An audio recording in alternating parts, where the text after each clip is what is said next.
ask you to not interrupt the meeting. Thank you. Thank you. Are we ready to record? I think we're recording. Okay. Well, welcome, everybody. This is the November 4th, 2020 meeting of the Oyster River Cooperative School Board. The first order of business is the approval of the agenda. Can't hear you. You can't hear me? Is the mic on? Mic's on. Oh, yeah, this one. Right now. Can you hear me now? Is that better? Yes. Okay, thank you. Two adjustments I would like to make is that there is a non-meeting. We'll need a non-meeting at the very end of the meeting for to discuss the RESPA and ORPAS negotiations.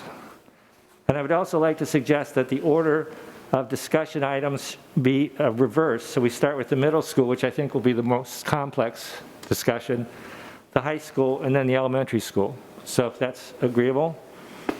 So could I have a motion to approve the agenda as amended? Denise? I'll make that motion. Moved by Denise, or second? Second by Brian. All those in favor, raise your hands. 7 in favor, the agenda is approved. Move to public comment. I think we have 21 speakers who've signed up. You'll each have a minute and a half, so you'll have to really get to your point quickly, because I hate to have to stop you, but I will if I need to. So welcome. Identify yourself and go to it. Good evening, everyone. Thank you very much. My name is James Lonano. I live in Lee. I have 2 children in the district. I have a kindergartner at Massway. So first, I'd like to say thank you to Principal Lowe and Mr. McCormick for doing a fantastic job there. I also have a 5th grader at the middle school. So I'd like to say a special thank you to Mr. Richard and Mrs. Burke. I talked to my son the other day. I asked him how school was going. He said, "They're keeping us safe, Dad. I'm really appreciative of that." And he said that Mrs. Burke is the best teacher he's ever had. He said to me, "She understands me. She understands how I learn." Now, there's been discussion about a possible hybrid model for the middle school. And as I understood the discussion at the last school board meeting, that might create some disruption, teacher reassignments, team reassignments. I'm asking you, when you implement a plan, whenever that is, make sure we're not disrupting the students and their teachers. My son is bonded with his teacher. He will be adversely affected with a new teacher. He will be set back academically. That's not something to be taken lightly. Now, I think at this point in time, we need to stay the course, keep the status quo. One reason, as I've said, is I don't want there to be disruption to the students and their teachers. But more realistically, I think we can all agree COVID numbers are going in the wrong direction. So think back to August 5th when this board decided on the reentry models. At that point in time, there were 27 new cases reported that day, with a total of 378 active cases across the state and 20 people in the hospital. As of yesterday, there were 132 new cases, with 1,450 active cases across the state and 41 people in the hospital at the time. If you didn't think it was safe to bring students back in August with those numbers, why is it safe to do so now? Thank you. Thank you.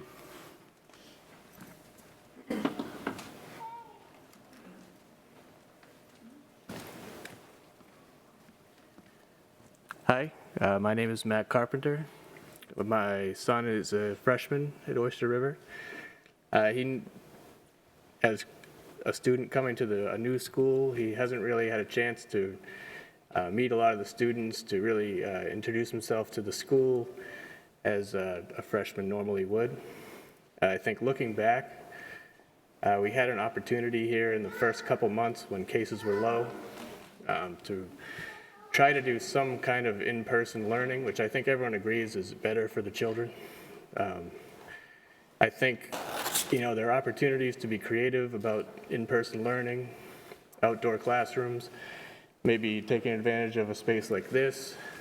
As the previous speaker mentioned, cases are on the rise now, but I'd like to look forward and try to think about how we're going to offer some kind of meaningful in-person learning in the future, as if cases are to drop, to be ready to do that and to have a plan to do that for more than a few hours a week, hopefully a matter of days, to try to really give these kids some semblance of a lost year, really, in terms of a freshman or high school experience.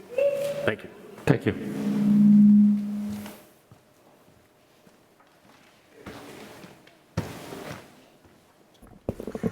Good evening, thank you. My name is Chad Mishu. I'm from Barrington. I have a freshman that has just started to attend school in the Oyster River District. I'd just like to make 3 quick points. I mean, I want to make sure that it's clear that I express what my son is going through from an education standpoint, and I'm going to say that I echo, there's plenty of other people in the same position, but I mean, he spends all day in his bedroom, learning a new curriculum, learning a new school, trying to navigate the problems associated with the information and the IT aspects of education. He's isolated. He's struggling and is yet to develop a connection with this school and this community. And it's simply not how a 14-year-old boy is supposed to be educated. My second point is, going into this back in August, they said that you guys said that the freshmen were going to be a targeted group and that they were going to be able to come to school on a somewhat frequent basis, although it wasn't going to be a regular model. The freshmen have been in one day for 2 hours and played some games out on the outdoor fields. In my opinion, that's not acceptable for a targeted group. They need to develop a connection with their teachers and with this community.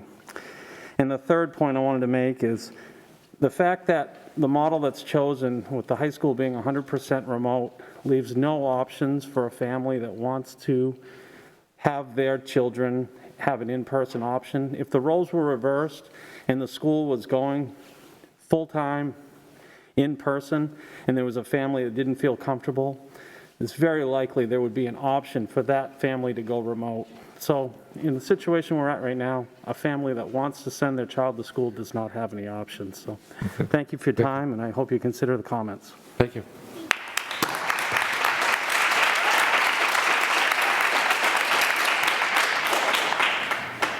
Good evening, my name is Jeff Cadle. I have a son in Mohammed School and a daughter in the middle school. And I think there's a tremendous benefit for my son to be in school. I think it's a much better learning environment for him, and it's also good for his emotional development. So I encourage you to consider a hybrid format that's similar to what they have implemented in a Mohammed School, which is a hybrid model where they're there part-time, smaller classes. And I am very concerned about COVID, but I don't see in the statistics a large number of students getting COVID from the schools. And if you go to the New Hampshire Department of Health and Human Services, they have all the statistics about how many cases there are in each school.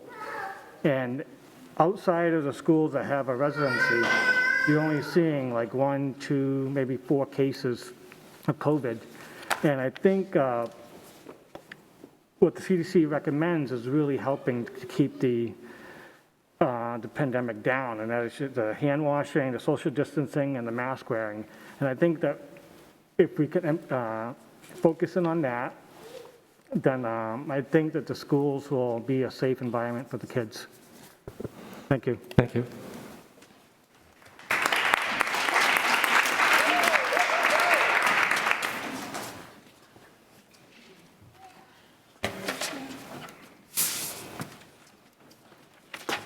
Hello and good evening, school board, and those on Zoom and those that are here.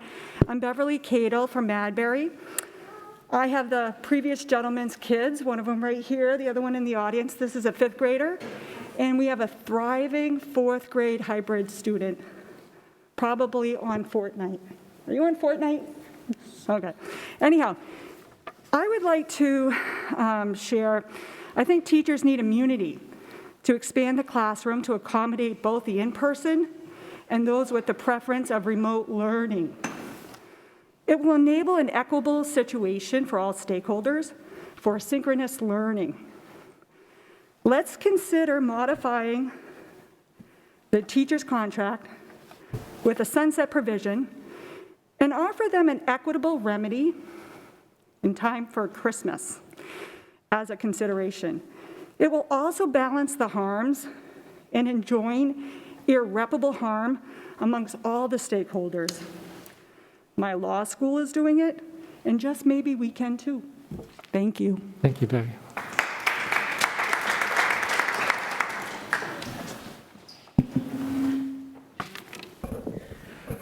Good evening. My name is Jason Paparo. It's my son Joey here again. I'm a resident of Lee and I have 2 children in Oyster River. I'm here to advocate for children to have an opportunity to attend class in person. I completely understand and support those that choose remote learning in order to mitigate the risk of contracting and spreading COVID-19. But this is, after all, an unusual time and we're all being asked to make significant adjustments for the benefit of the community.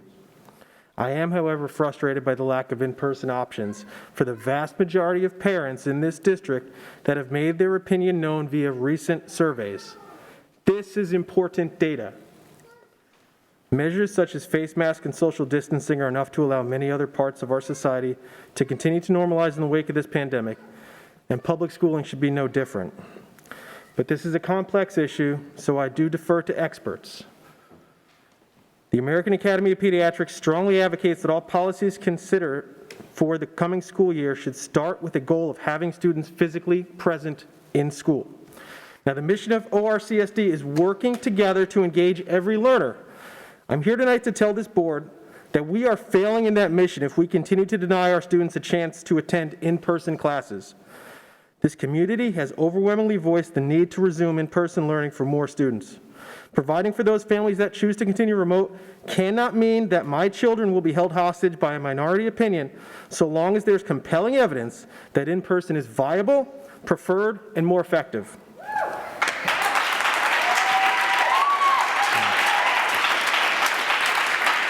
I'm almost done. Obviously, there are some things that are outside of our control, but based on the discussions that have been brought to this board, I see no reason why we cannot provide students with in-person classes as a primary method of instruction while giving other students a chance to continue remotely. Technologies allow us to connect online to reduce or even eliminate asynchronous workload, which is more burdensome to teachers, students, and parents.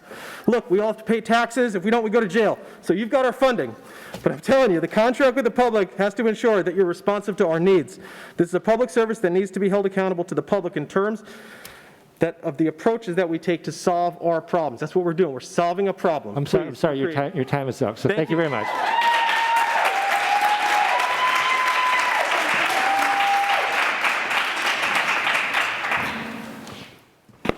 Hi there, Michelle Dunbar, Madbury, 4 children.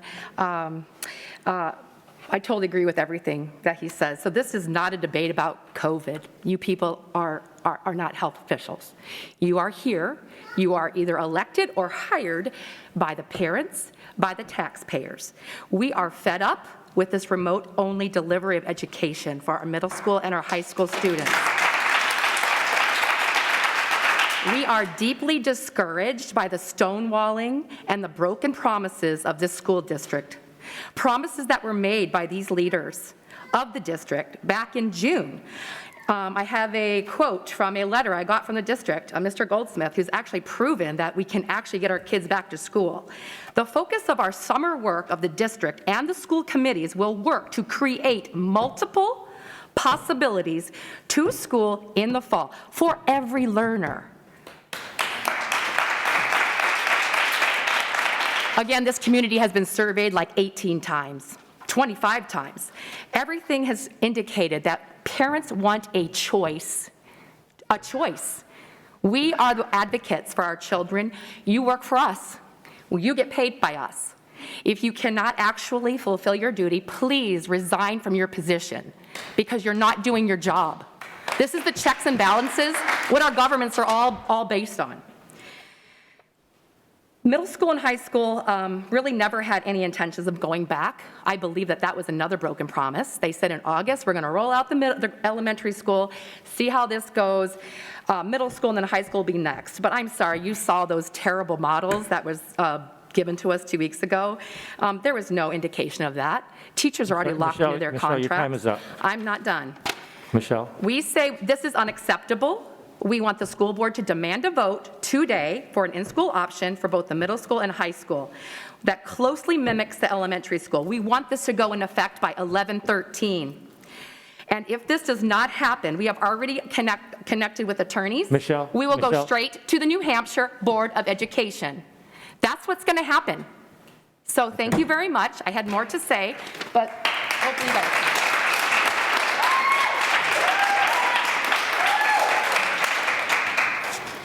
Hi, everybody. My name's Jill Paparo. I come here tonight, and I want to thank you for all of the hours of your life that you invested in the children of this district.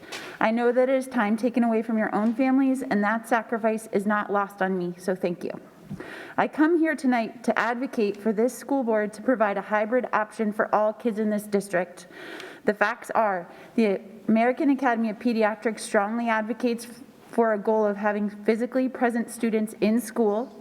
Our own pediatrician last week, I booked an appointment because I'm so worried about my son, and she said that she's constantly giving recommendations to school board to be in person, and it's constantly ignored.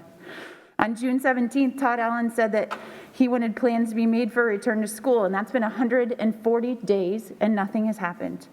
On July 8th, everyone on this board said that they wanted to meet in person because it's better to facilitate a meeting in person, just like school is easier in person. And Dr. Morse said at that meeting, more social connection is needed at the K through 8 level. My son is missing out on that social connection. The beginning of school came and we took a conservative approach to other neighboring districts because we have UNH in our backyard, and I can understand that. Well, guess what? UNH did great. They revolutionized the testing process. They've had minimal positive tests at a large state university. And now UNH is going home from Thanksgiving until early spring. Moharrim and Massway have paved the way for this hybrid option to be used in the middle school and the high school. Thank you, David. Thank you, Misty. Thank you for everyone that you worked with this summer to make it an option for my 4th grader. You set a date of October 21st to revisit the plan, and that day came and it was embarrassing, the plans that were brought to this board. And I understand it's not the board's decision to make a plan. You're just here to approve it, but that it was ridiculous. So I came up with a plan. We need to have our teachers in the classrooms with a camera on them.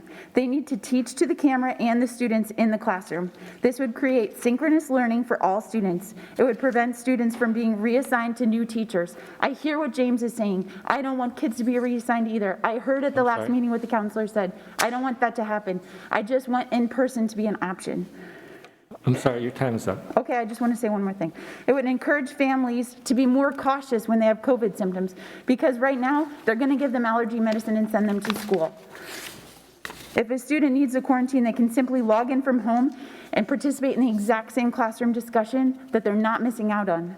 I hear the excuses that are going to come about this plan. Teachers cannot teach to a camera and live students at the same time. In the beginning of September, Mr. Newkirk and Dr. Morse signed an agreement with the Guild, which is the teachers union, stating that teachers cannot teach in person and remote at the same time. This agreement needs to be renegotiated. I get that this situation is not ideal. We are all in a stress situation and doing things that are hard. This is a pandemic. We all need to move out of our comfort zone to achieve success. Transportation was another excuse brought up at the last meeting. Your time is up. Okay, I talked to Barrington, and they sent a letter to every parent to see if they were willing to drive their students, and Barrington spoke up, and they're in person. So Oyster River deserves that same chance to step up and take care of our kids. Give us a chance. Okay. I'm sorry, I'm going to have to ask you Okay, to let me stop. just say the last thing. In closing, the school board, the superintendent, the teachers, and the administration all say that having kids in the classroom is their goal. Yet some administrators are failing to present a plan to make that happen. We can do hard things, but we have to try. Great things don't just happen. They happen because people are willing to push out of their comfort zone to make it happen. Send them back, please. Thank you.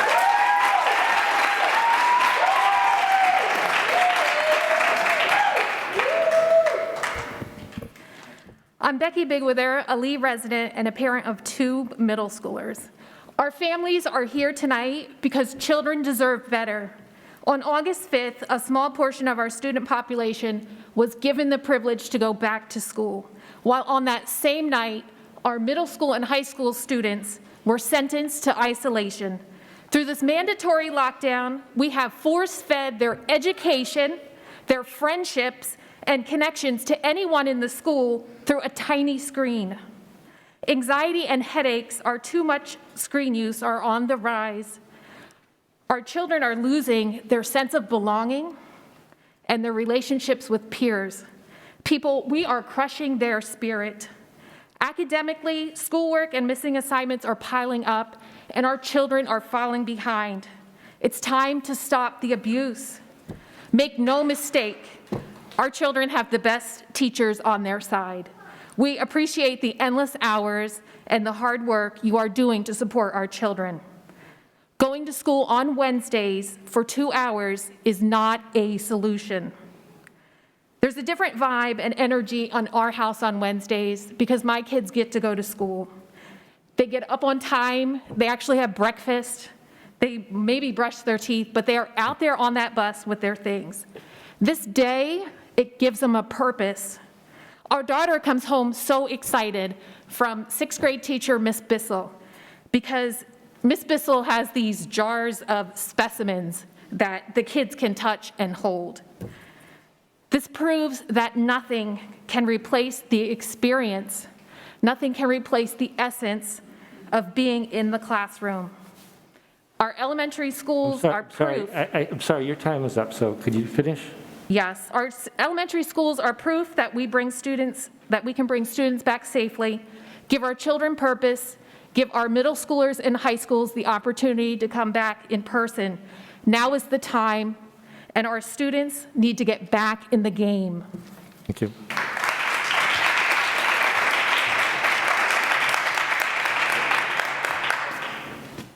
Good evening. My name is James Bigwither, and I have 2 students at the middle school. First, I'd like to thank the board for allowing me to speak today, and I'd also like to thank each of you for your hard work and tireless effort in supporting our kids. Those kids, after all, are why we are all here today. The bottom line is that we know full remote learning presents some serious challenges. As demonstrated in this survey responses, parents and students alike are struggling with both academics and social emotional learning issues, and we must take action now. We did what we had to do as a reaction to an emergency epidemic situation, and that was the right thing. But now we know that safety measures are working, and that is what we've learned since that time several months ago. The use of masks and social distancing approaches have been proven effective. The good news is that we have a solution. We only need to look to our very own elementary schools to prove that a hybrid AM-PM model or something similar is safe and effective. We can look to other districts, not only across the United States, but right next door at Barrington and others, where students have returned to the classroom in a safe manner. While there are details to be worked out, we have solutions available in a group of highly intelligent people who care about our kids. We should be able to put together a plan and not just push this off down the road until January. I respectfully request the school board take immediate action to respond to the overwhelming request of the community, 71% of respondents in the survey, and implement a hybrid model at the middle and high school that provides an opportunity for students to return to classroom learning. It's time to bring us back. Thank you. Thank you.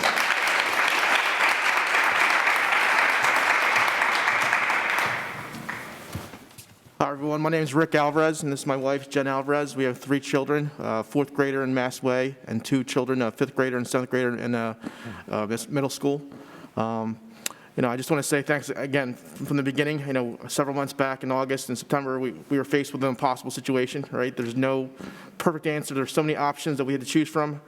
And again, pointing back to the elementary school, we targeted them as a specific group that we need to get into a hybrid system, because we knew that from developmental stage that we need to get them in, and that remote wouldn't be right for them. And again, back to the previous gentleman, we've had the data, right? We've had them in school. We've had the safety protocols, and we've had a lot of positive feedback. And when my 4th grader comes home every day at noon, she's bubbling and she's like on top of the world. And when I talk to my 5th grader and 7th grader, they're just going through the motions. They're robots. And it's impossible to see them growing developmentally, socially, mentally, emotionally. It's tough to see them every day get off their laptops and look beaten down. And again, we have the data. We need to get them back into school. I know there's no perfect answer, but we need to get them back in. Thank you. Thank you.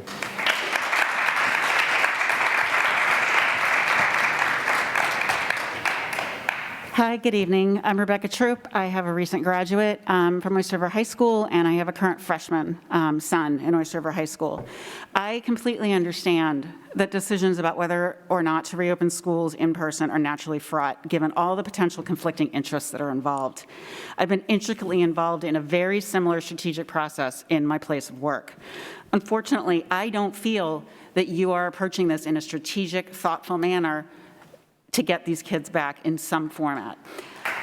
I also believe that all the board members here care about our kids' mental health, and that is a pushback I've received from some members when I've reached out. But I do not believe that you're cognizant or pulling in the frontline experts to fully realize what is happening to kids in this state right now, and our kids are no different. Our high schoolers are no different. To say our high schoolers can just handle it is totally dismissive of a high schooler's need. I'm here to just say that the parents are asking for a choice. We're not the ones asking for it only to be one way. They want to be able to meet and respect teachers and parents and kids where they actually are through a choice. Parents are also asking for proof of a long-term strategy, proof that you realize that these kinds of operational decisions and the execution, they're not done in 2-week sprints quarter by quarter. Proof that you intend to get the kids back into a hybrid model and have a remote model with solid planning behind it and consistent work. There's either a conscious decision to work towards trying to get back in and do the legwork consistently weekly or not, and we deserve to know what that decision is. Why haven't you pulled in experts from UNH or from the local hospitals that do this kind of planning and scheduling all the time? I've been doing this on my committee at work Rebecca, since March. Your time is up. My question to you is, are you ready to have this long-term? Because this is not a 2021 decision. This is a 21-22 decision. This is something, the vaccine for all of us is not coming until most likely, and I'm on the committees at the state, till the end of next year when it would hit us. That is not even including a youth vaccine that's not in process. So are you willing to break a social contract that exists between a school board, between an administration, and the families? It's a two-way street. We have to help you, and you have to help us. Rebecca? Thank you. I do have one very quick message, and I understand I have to leave, and this is from my son. This is from my 14-year-old. My 14-year-old says that we don't feel heard. My friends and I feel alone. We are feeling without a school, as the high school means nothing to us right now. We are all learning to hate school. I don't want to hate school. Please work to get us back. I'm really afraid for my friends. Thank you.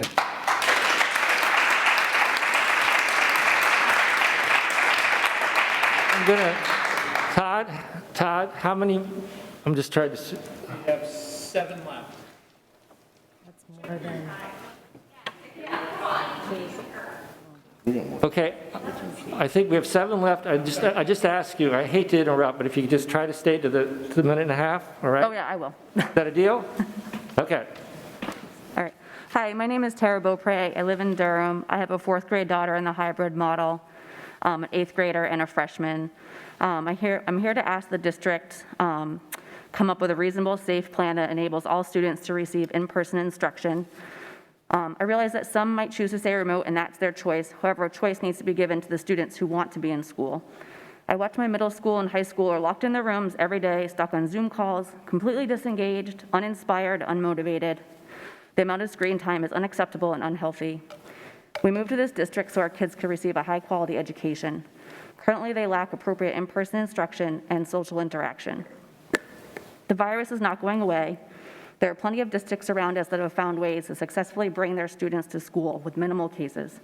It's time for Oyster River to construct a long-term plan to get our kids back to school so they don't fall further behind educationally, socially, and mentally. So, thank you.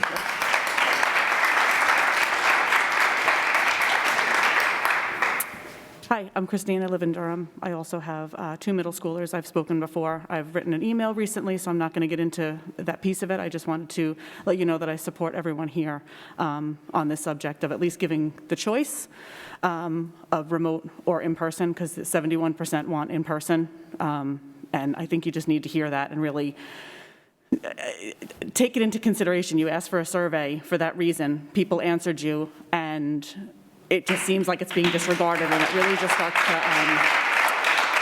the faith people have in the admin and the board at that point starts to go down a little bit, because it's really, doesn't really feel like you're listening to anybody. I do agree, I can't even remember who said it now, because I've agreed with everything everyone has said, but with the learning that a teacher should be or can be, teaching in person and to the kids remotely. I know of people that it's happening for, and I know it works well. And I know that person, it happens to be a family member, has said that there's no complaints from that. So I'd love to be able to see that option. I think that kind of covers everything and really will make everybody happy, because you're still giving that option. So again, thank you for your time. I don't envy any of you with your decision making, but really, please let our kids come back, because they truly need it. Thank you.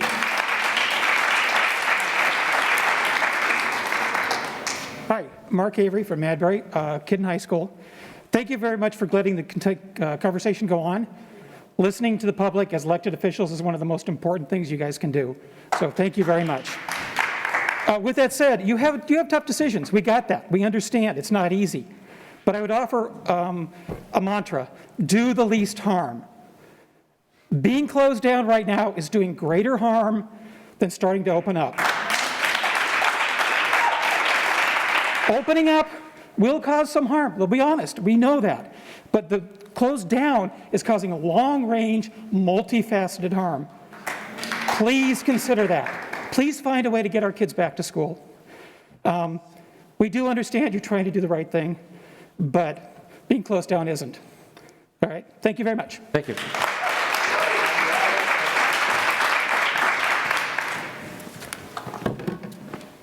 All right, so we're going to switch things up a little bit. And so we as students of the high school feel that because of sports, we're able to get through the online learning.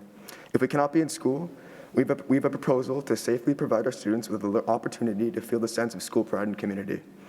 As some of you may know, we just won our semifinal game and are now in the championship on Saturday at home. And we ask that fans from RHS will be allowed to participate and spectate this game. With the size of the complex, we think that we can safely and successfully allow members of the student body to attend this game. We can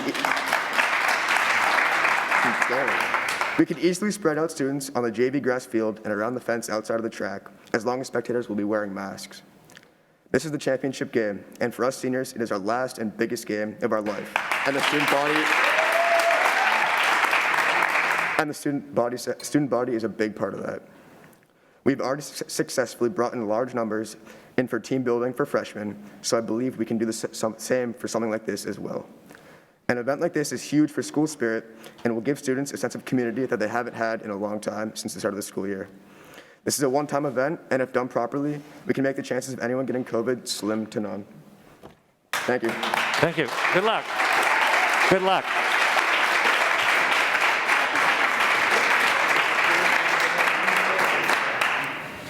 Hi, I'm Brooke Keeler. I have two daughters in the middle school. I didn't come with the prepared remarks. I just saw the email about a half an hour ago or an hour ago. And I don't think any of you would disagree that what's going on with the kids is just awful. My children are suffering terribly through this. What perplexes me is how New York City sent 15,000 kids back to school. Barrington's in school. I have friends where the kids are in school in Greenland. I ask for transparency. I mean, what is going on? How can you guys not get a plan together to at least offer options? The people in this community, you can rely on the parents. There's resources to put a scientific plan together. New Hampshire is one of the lowest rated states of infection in the country. It remains that way. Sure, I guess this is going to go up, but there's got to be a way to do this, you guys, and you need to be transparent with us, because I don't get it. Something is going on. You're not telling us what it is, because how can you not have put a plan together to get kids in school? Is it the teachers? What is it? So I'd appreciate some transparency about why this has not come to fruition. It makes no sense to me in this district that hasn't happened. Thank you.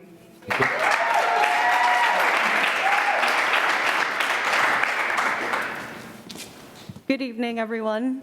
My name is Melissa Gass, and I'm a mom of a junior here at the high school and a parent from Barrington as well. We made a choice 7 years ago when we sent our 2019 graduate here to Oyster River to choose Oyster River School District in order for her to attain an innovative education. The teachers were super caring. There was just a lot in place here at Oyster River that made us make the decision. It seemed like there was flexibility. We stood before you with our 2019 graduate to praise the new ELO program that came about when she was a junior. She spoke to some of you who were on the board at the time, and you know, those opportunities are not there right now for our current junior. She left school on March 13th, thinking that there would be hope that maybe in a month, 2 months, she might be back. She quickly realized that there were many things that were not going to be the same, just like all of us. We're living it all. However, there was a goalpost there that, hey, maybe by the fall we'll be back. And that goalpost just keeps being moved, and I've learned to see that there's actually not a goal set here. It's important that there's a plan in all our different, whether it's work or different areas that we've experienced. There's committees. Rebecca had a perfect example. You know, we need to be able to have a strong strategic plan. We don't need to reinvent the wheel. There are other school districts doing this. We're doing it for the elementary schools. I really want to see them back in school soon, very soon. I think that days, it's precious time for high schoolers. Days become, they're like months, they're like, you know, they're like years for them. And I really think that, you know, that saying, rising tide floats all boats, right? So we need to be there for our remote learners, but also our kids that need a hybrid program, in-person program. It needs to happen now. Thank goodness for soccer. Thank you for allowing that to happen this fall.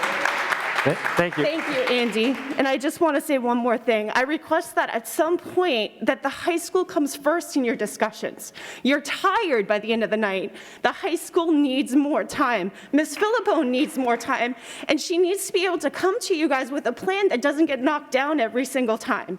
And one last piece is the 1.5 hours of SEL. We'll take it, but honestly, it's a Band-Aid. That can't be the only thing that we do for these kids, but that needs to happen now. Thank you. Thank you.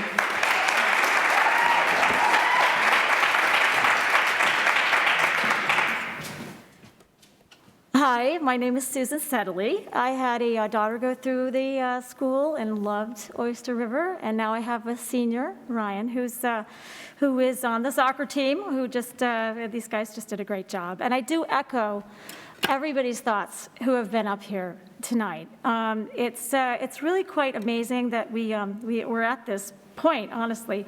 I want to basically say that we are, it's something that we can do. This is possible. I look at all of you and I know that we can do this together. I know that we can make this happen. Other schools are doing it, like everybody else reiterated, and that we don't want minimal offerings. We want our kids back. We want them to have enthusiasm, and we want to be the parents that support you. As a school board, we know that you're doing your best, hopefully, to try and come up with something as we leave each of these meetings. A couple years ago, I just want to tell you a little story. We were told that our kids spend too much time in front of the screen, and that wasn't good for their health. So now, here we are with 8 hours or so of remote learning, where many are asked to sit for much more. Many kids, like our son, doesn't love this seclusion atmosphere. And unlike many kids, he's not a fan of technology or computers. He's an old-fashioned learner, he's a good student, and a great communicator. But he needs to be in the classroom. The classroom is a stimulus, and the social interactions keep him interested. He's definitely bound for an active profession somewhere, and prior to this. He was thinking of being a physical therapy, instructor or a PE teacher. But after this remote learning lockdown, he's decided, because of the uncertainty and the potential for going on to remote somewhere else, even at college or for this year, he no longer wants to apply to colleges. And he believes, we believe that we may look back in a few years from all these kids that are now being, tested, as you will, that this trend will multiply unless we have an identifiable path towards getting our kids back in the classroom. So I encourage everyone to check out the CDC data. Excuse me, your time. Okay, and I just want people to know that this is a really important time, and the legacy will be met. Thank you very much. Thank you.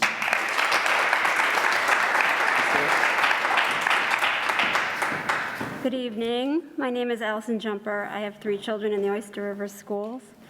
2 of my children are thriving in the hybrid elementary model, which our family is so thankful was offered to us and to them.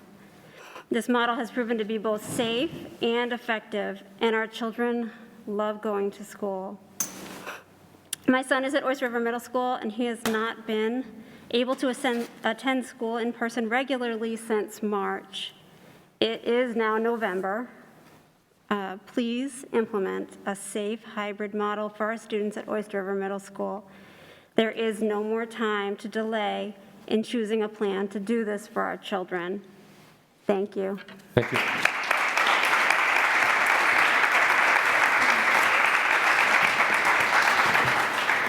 Thank you all.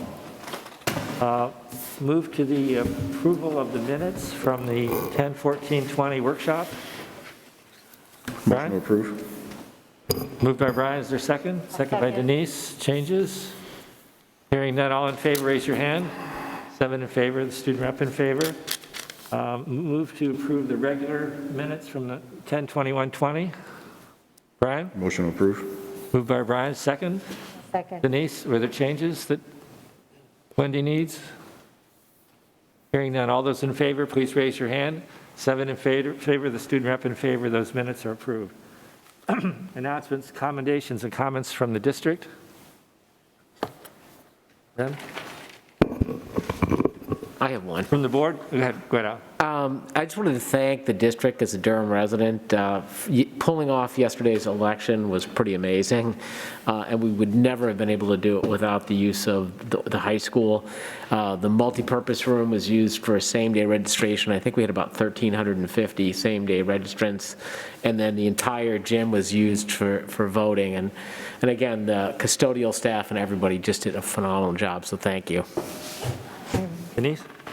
I want to commend all the students and coaches on the sports teams for everything I've heard has been a very successful season with a number of teams going on to the postseason. And I got to commend everybody, for following the rules. And I know it's been, from what I've heard, extremely successful. So thank you to everybody for that effort. Someone else? Great. So I think this is the second time I've done it. So there's a motion to approve the unanimous consent agenda. Is that what we need now? Okay. Indeed.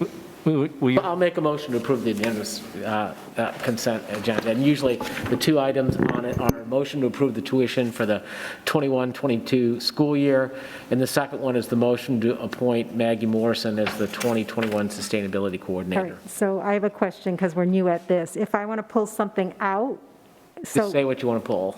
Do I do it now? I don't know. Indeed. Okay, so I would like to pull out the appointing of the Sustainability Coordinator to discuss that, please. Okay. So we put that as a discussion item where? At the end of, after the presentations on the middle school or the schools? Yes. Yeah, okay. I'll second the motion. Okay. Second, so that we have one item on the unanimous consent, which is the tuition rates. So all in favor? 7 in favor, the student rep in favor. Those, the unanimous consent agenda is approved. Assistant Superintendent's report.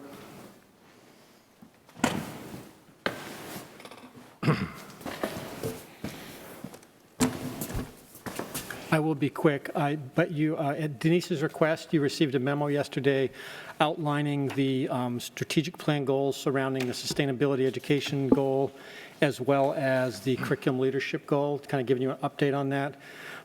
Obviously, the discussion tonight about the sustainability coordinator position, I'm assuming that's what motivated it. Basically, just wanted to give you the idea that we are in the process of developing the curriculum leadership roles. However, we made the decision not to budget anything for this upcoming year because of all the budget restrictions we're under. Some of the positions are in place as we've been able to fund them in other ways, such as Title II grant funding. So that's the curriculum leadership goal, and I gave you a chart that kind of gives you where we are at with each one. The sustainability coordinator position, which is what is on the agenda tonight, we're in the process of trying to transition to a different structure that's more embedded at the building level. The goal for this year was to work with the sustainability coordinator and Sue Caswell and myself to develop a transition plan, and we would present that to you later in the year. So even though we know we are trying to have a constrained budget for next year, I think when we take up the budget on the 18th or the 19th, it would be good to hear what that impact would be if we needed to do that. I'd be happy to share that with you. Thanks. Thanks. Anything else? Thank you. Superintendent's report? Thank you, Tom. So I was asked to report out on the threshold level that would cause me to go to a remote option, say specifically for the elementary, since they're 2/3 in, and what that criteria is. So Dr. Chan, who's the state infection disease physician, has many times said in his meetings with the nurses, also in public with the governor, that the state of New Hampshire has no threshold, that it is up to each school system on a case-by-case basis. So I thought I would just put a couple of ideas in your head related to what would cause me to go to a complete remote decision. So one is if the contact tracing begins and if it expands beyond our capacity to address all of the people who might be involved, we would go into a remote learning at the elementary level until such time as the state of New Hampshire gives us a green light to come back. Essentially, if you saw what happened in Rochester this past week, they had multiple cases of COVID, and that caused them to go completely remote until after the holidays. So, a similar situation would be pretty obvious at the elementary schools if we got into a situation where our cohort tracing wasn't sufficient enough for us to make a determination. So we've had multiple COVID cases since school opened, but in every case, because we have very strict protocol around contact tracing, we've not had to go to the extreme of shutting down a school. We shut down a program for a couple of days while we followed through with the Department of Human Services, and we have sent students and staff home, but in every case, if it involved multiple contacts, we have made sure the families know. So that's one situation. If we had a cluster event in a school, so I think a cluster is defined by the state as 3 or more people, so it could be students or staff, in a given school, then we would, again, shut down and go to remote in order to minimize the exposure to everybody in the building. So, as you can see, each one of these situations is situational. It's exactly where the state's position is. You do this a case by case. So fortunately, so far, we haven't been in any situation where I've had to consider shutting down a school. That's largely due to the protocols we have in place and how incredibly focused the nurses are on making sure we follow through all of those protocols. So in terms of appreciation, I would be remiss in not saying thank you to the school nurses. They are, right in the front lines trying to figure out the next step, and then they always contact me and Todd and walk through the issues so that the decision is made collaboratively. So, that gives you a sense of what would cause me to make a decision. And again, we have been very fortunate throughout the fall that the cases that the nurses and I have dealt with have been not cases that have caused me even to consider shutting down a school. But it has involved multiple contacts, often with families that were directly impacted. And so I just wanted to share that with the board this evening. I also wanted to just give a quick update on our anti-racist committee. So part of the board's strategic plan is diversity and inclusion. And you might recall that we had a citizens petition to elevate the work of our diversity and inclusion committee to include active anti-racist component. That committee has been meeting regularly through the fall, and I would, again, be remiss if I didn't really shout out to Megan's peers who are on the committee. The students have been amazing. We've had 3 active high school students and 1 active middle school student. And at the very last committee, the students themselves really made the adults step back for a second and really consider their perspective on the issue. It's just been amazing. In addition, I'm also on the governor's task force related to his advisory council on diversity and inclusion. And then there is another group that's meeting throughout the state on the various aspects of how racism affects the state's economy, government structures, policy, education. And so in relation to the board's goal on diversity and inclusion in our strategic plan, we're attacking it locally and at a state level. That's my report this evening. Denise? I know we're going to be getting into the specifics of each school, but in general, I was just wondering if you could perhaps address, I know you've addressed this to us before, but for the benefit of folks that are here and maybe listening at home, in a general sense, the issue of what the challenges would be to have a teacher have a camera on them and having students at home. And I know you talked about getting equipment and stuff, but I just think for the benefit of the folks that are here, maybe talk in a general way, not specific to any school, but in general what the issue would be. Sure. I had Josh Olstead do some research on just getting equipment.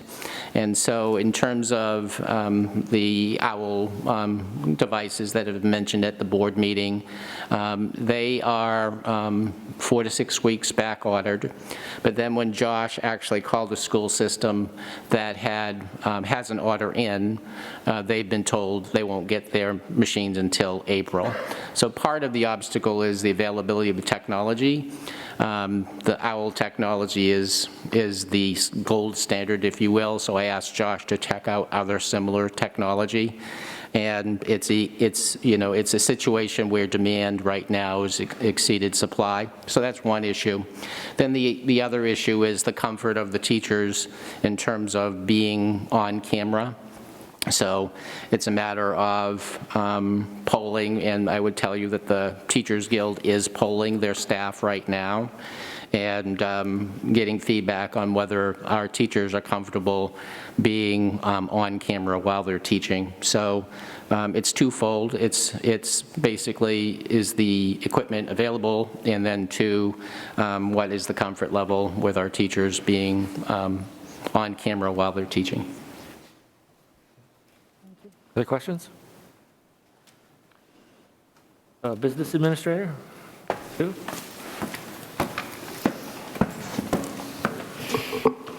So I've given you an update on the current year's budget. I can tell you that compared to last year, it's quite a bit behind. This time last year, we had a balance of 3.5 million, and this year we have a balance of 5.4 million, and a lot of that is due to some positions that are on hold and some expenses that we just aren't experiencing where we're not in full school operation. So, questions? Questions for Sue? No? Okay, thank you. Thank you.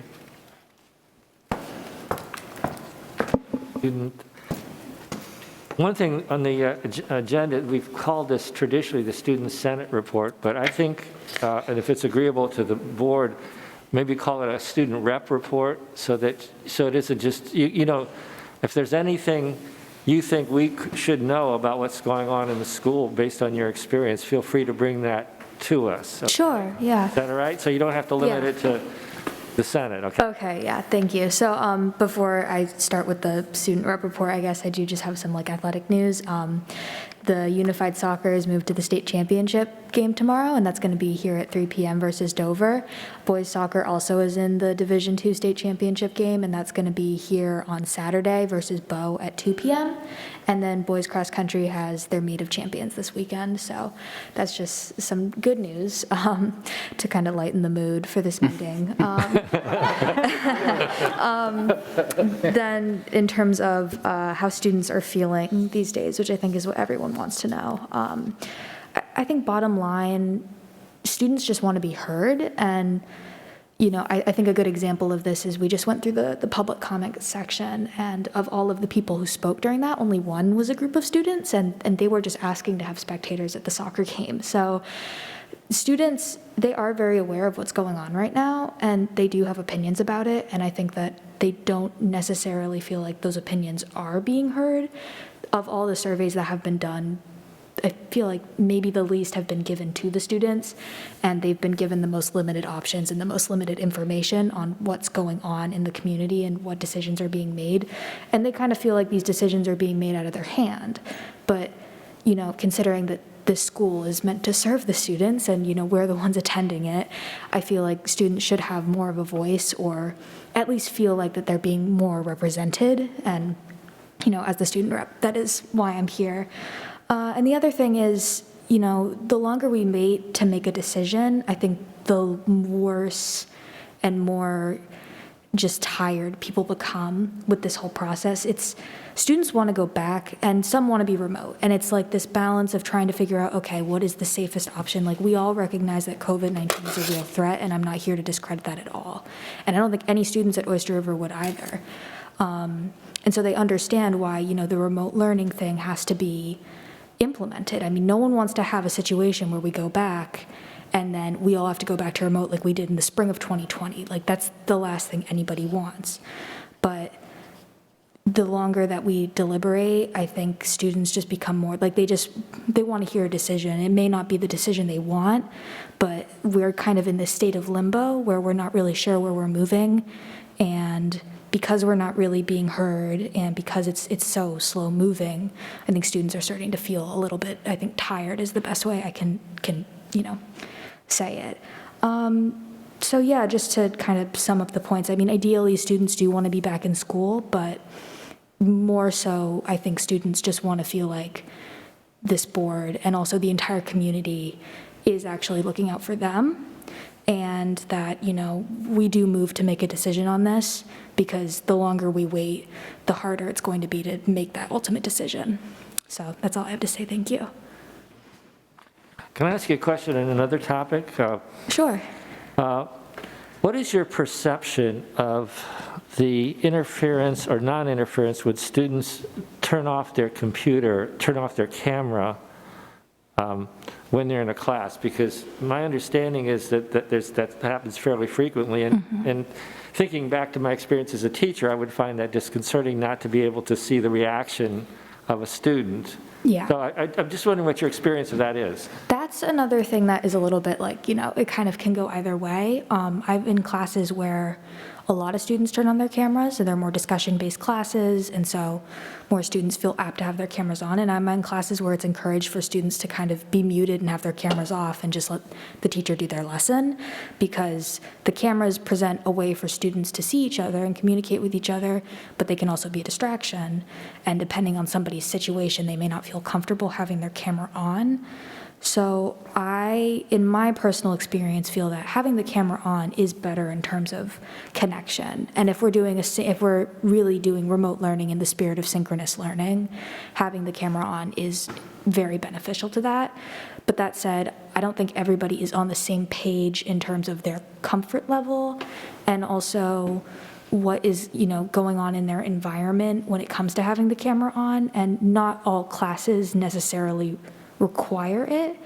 I think some classes definitely do, though, so I would say that's a very conditional thing to be looking at. Thank you. Yeah. Any questions for Megan? Thank you. So we move to the models that we're going to be considering tonight, and I'd like to start with the middle school presentation. Is that all right? And the administrators have requested that they go through the presentation so they don't get sidetracked. So if we have a question, could we just hold the question, and then once they're done with the presentation, we can go back. Is that agreeable? Okay.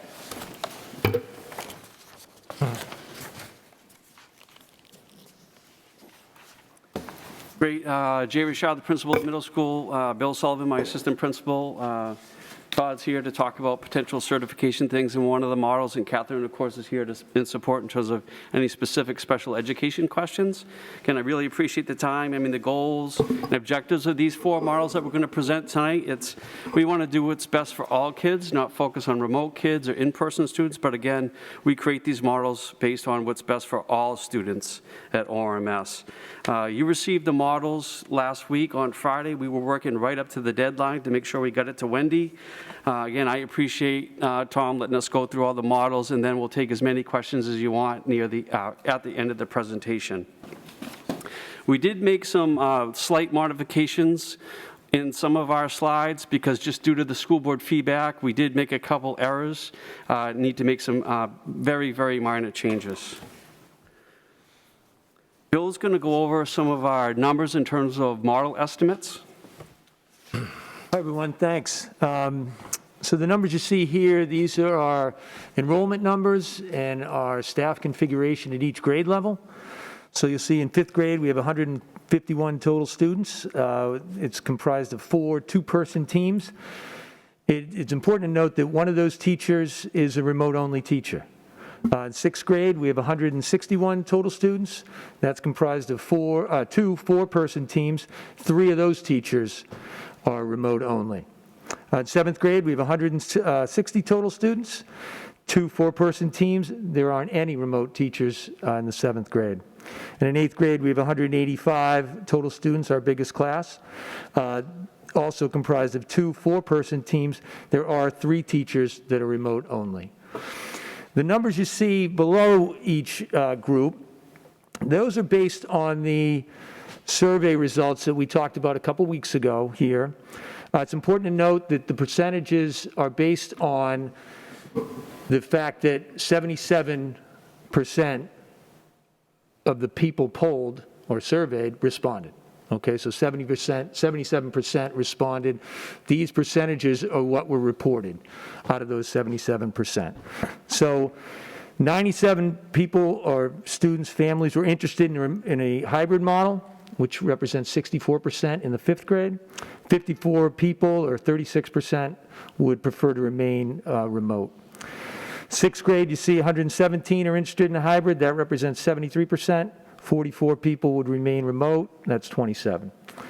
In 6th grade, 119 are interested in hybrid, 74%. 41 would remain remote, 26%. And in 8th grade, we'd have 137 families interested in a hybrid model. That represents 74%. 48 families would remain remote, and that's 26%.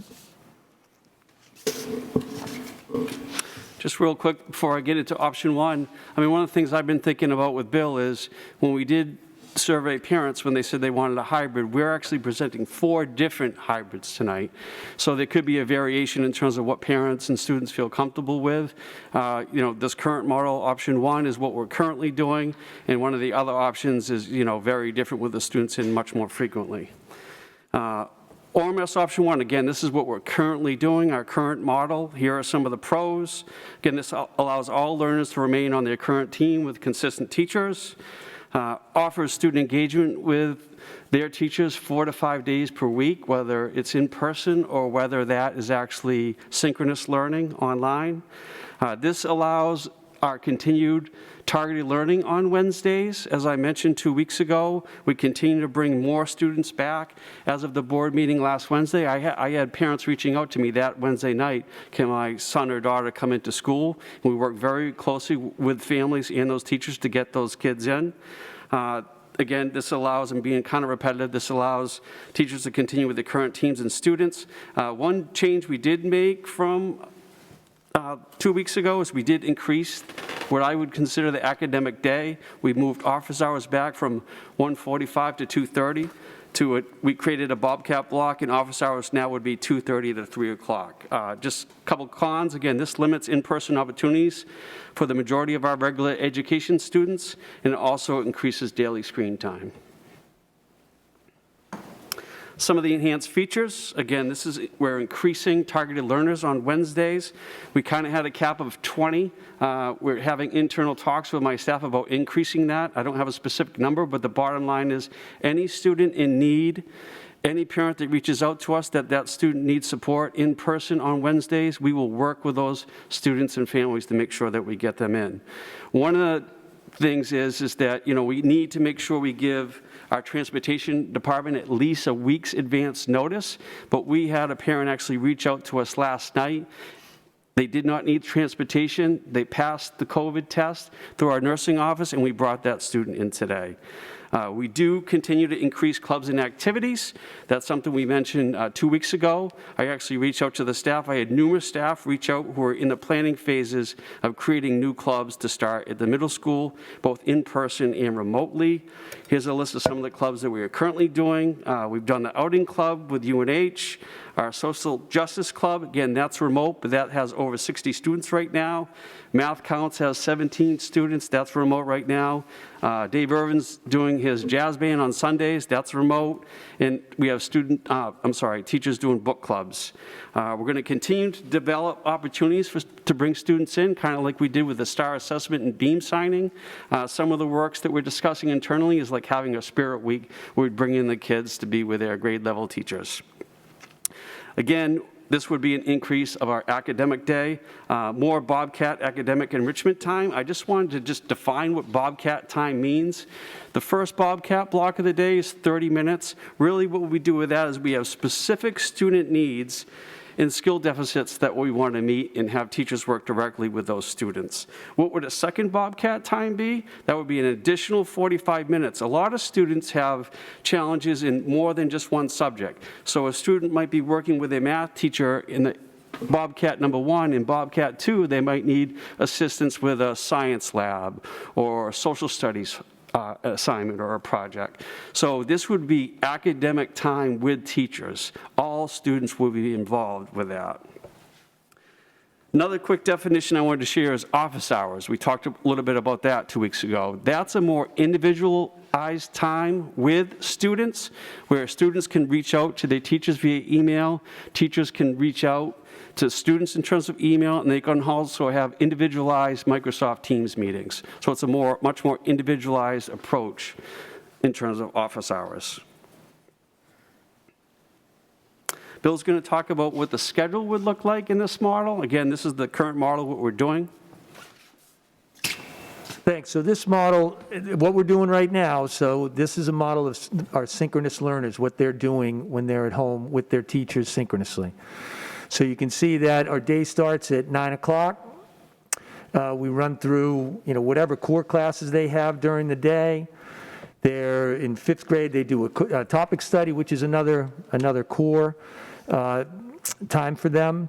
You see, we do have Bobcat in there, the half hour that Jay talked about, but then we're also added that second Bobcat from 1:45 to 2:30. So that's where we started to lengthen the day a little bit. That gives those kids that second opportunity to really work with teachers on what they need. And then you see our office hours at 2:30 to 3 o'clock every day. And then after that, that's when we'd start talking about our clubs and maybe doing some after-school sports.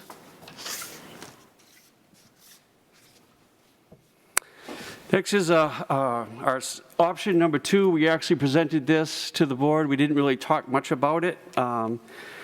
This is actually an in-person model. Again, it's a hybrid where all students will be in the building with their teachers for a full academic day from approximately 8:30 to 2:30. When I say approximately with the time, it's very important that we collaborate with Lisa Huppy to make sure that the times work for her bus transportation routes.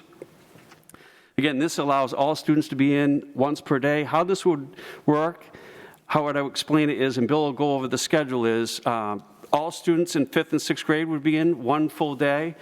A through K would be in on Mondays, 5th and 6th graders.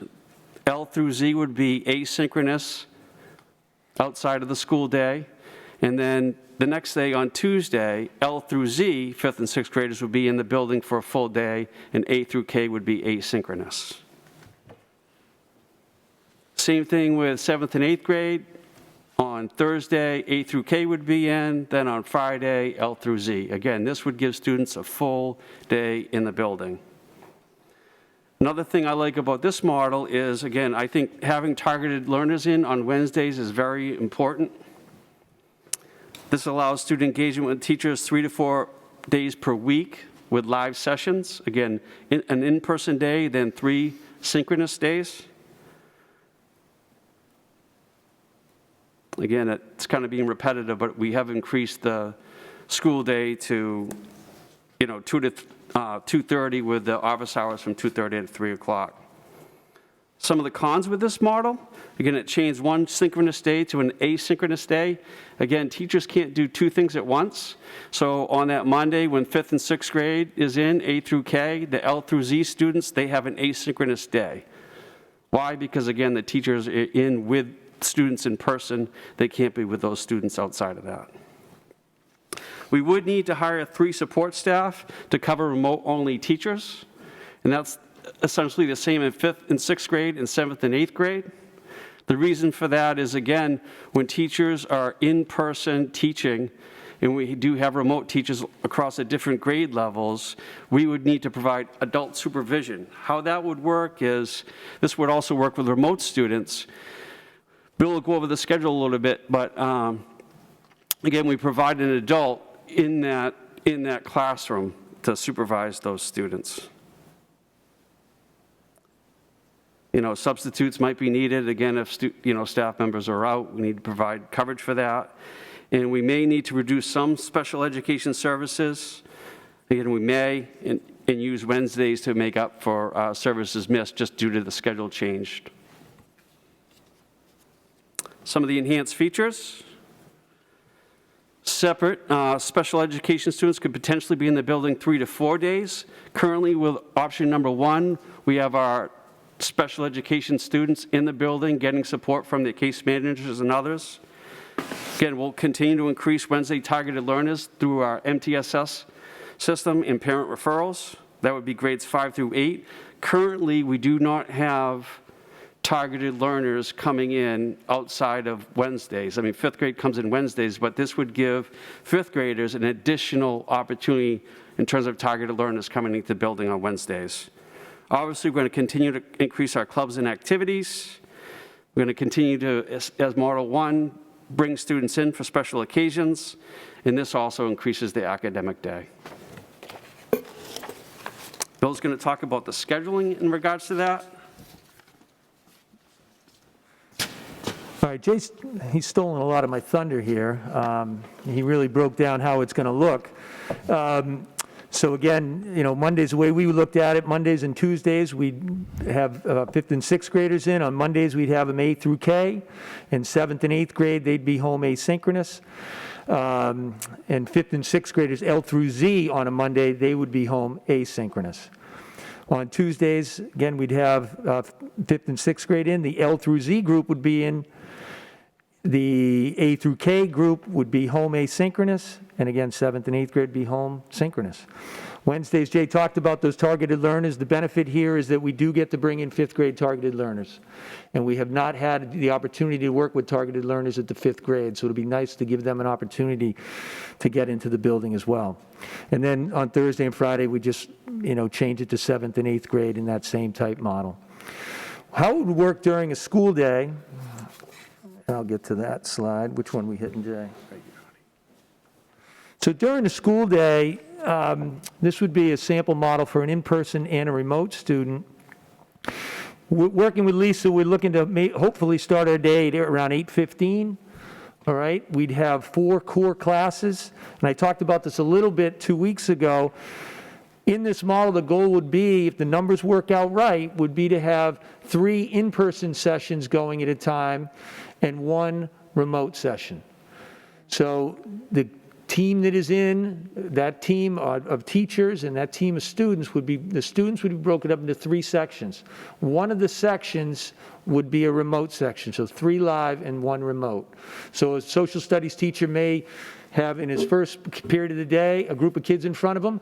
His second period, he may have no kids in front of him, but he'll be working with those remote students at home. So those remote students won't miss a day of synchronous learning when they're friends and people at the kids in the same group are in school. So on their teammates, when they're in school, they will be learning at the same time. There will be no asynchronous time there.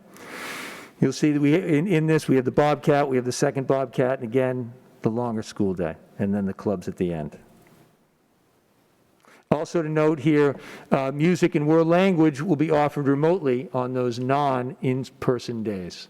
So they won't be all completely, totally asynchronous. There will be some synchronous learning going on those days that they're not in school.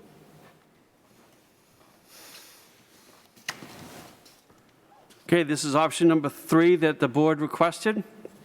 This is essentially the exact same current model that we're doing with 5th grade, where the students are in AM, PM. Again, this model would allow students to remain on the same team, same peers, offers student interaction with teachers 4 to 5 days per week in live sessions, in school and synchronous. This increases the in-person days for all students to a half a day per week. Again, we continue to increase, the school day. Again, I'm sorry for being repetitive. One of the cons with this is we would lose Wednesday targeted learning days. Currently, our 5th graders do not have targeted learning days. Remote-only students would have 1 less synchronous day compared to in-person students. Support staff would need to be hired to cover remote-only teachers in this model as well. And again, not to be repetitive, but if a staff member is out, of course we would need to find substitutes. Bill's going to go over the sample schedule real quick.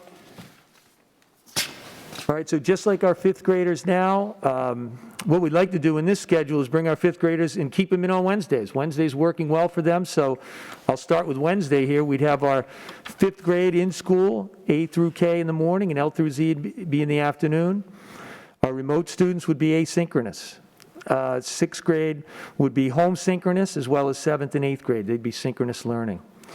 On Mondays, we'd have everybody at home being a synchronous learner. That would be the one day everyone would be synchronous. On Tuesday, we talk about bringing in 6th graders, A through K in the morning, L through Z in the afternoon. We'd have our 5th grade, 7th grade, and 8th grade would be synchronous. We talked about Wednesday, Thursday, 7th grade would come in, A through K in the morning, L through Z in the afternoon, 5, 6, and 8 would be synchronous. And then on Fridays, we'd have 8th grade in, and our other grades would be synchronous on that day.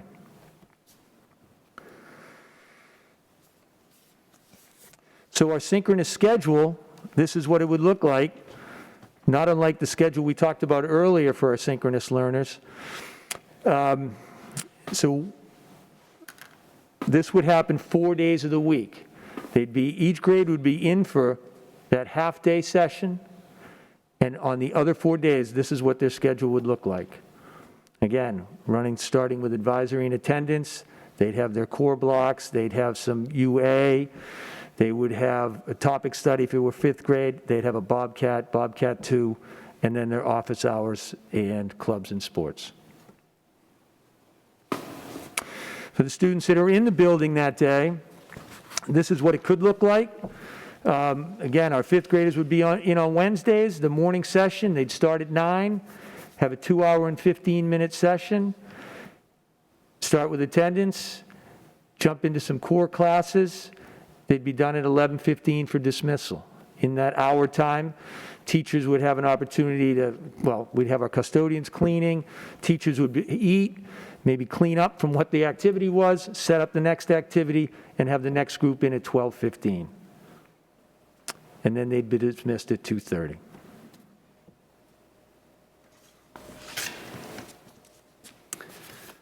Okay, option number 4, this is again another board-requested model. This would have all students, this is essentially the elementary school model, how this would play out at the middle school. All students would be in AM, PM, Monday, Tuesday, Thursday, Friday, just like the elementary schools. We would be able to continue with our targeted learning on Wednesdays. Again, I'm a fan of that. Some of the pros, students engaging with teachers 4 days per week. I mentioned the targeted learning, and this increases the in-person days to 4 half-days for all ORMS students. Some of the cons, and again, please know, we created this model with our current staffing, so we wouldn't have to hire any new staff. Again, we have 7 teachers remote, so again, we used our current staffing to create this model. Teachers and students would potentially have to be reassigned, again, to meet the needs of the in-person students as well as the remote students. There would be significant changes in the school-wide schedule that would have an impact from music classes to UA classes to any kind of services that our students received, whatever those look like. Again, those schedules take, weeks to map out.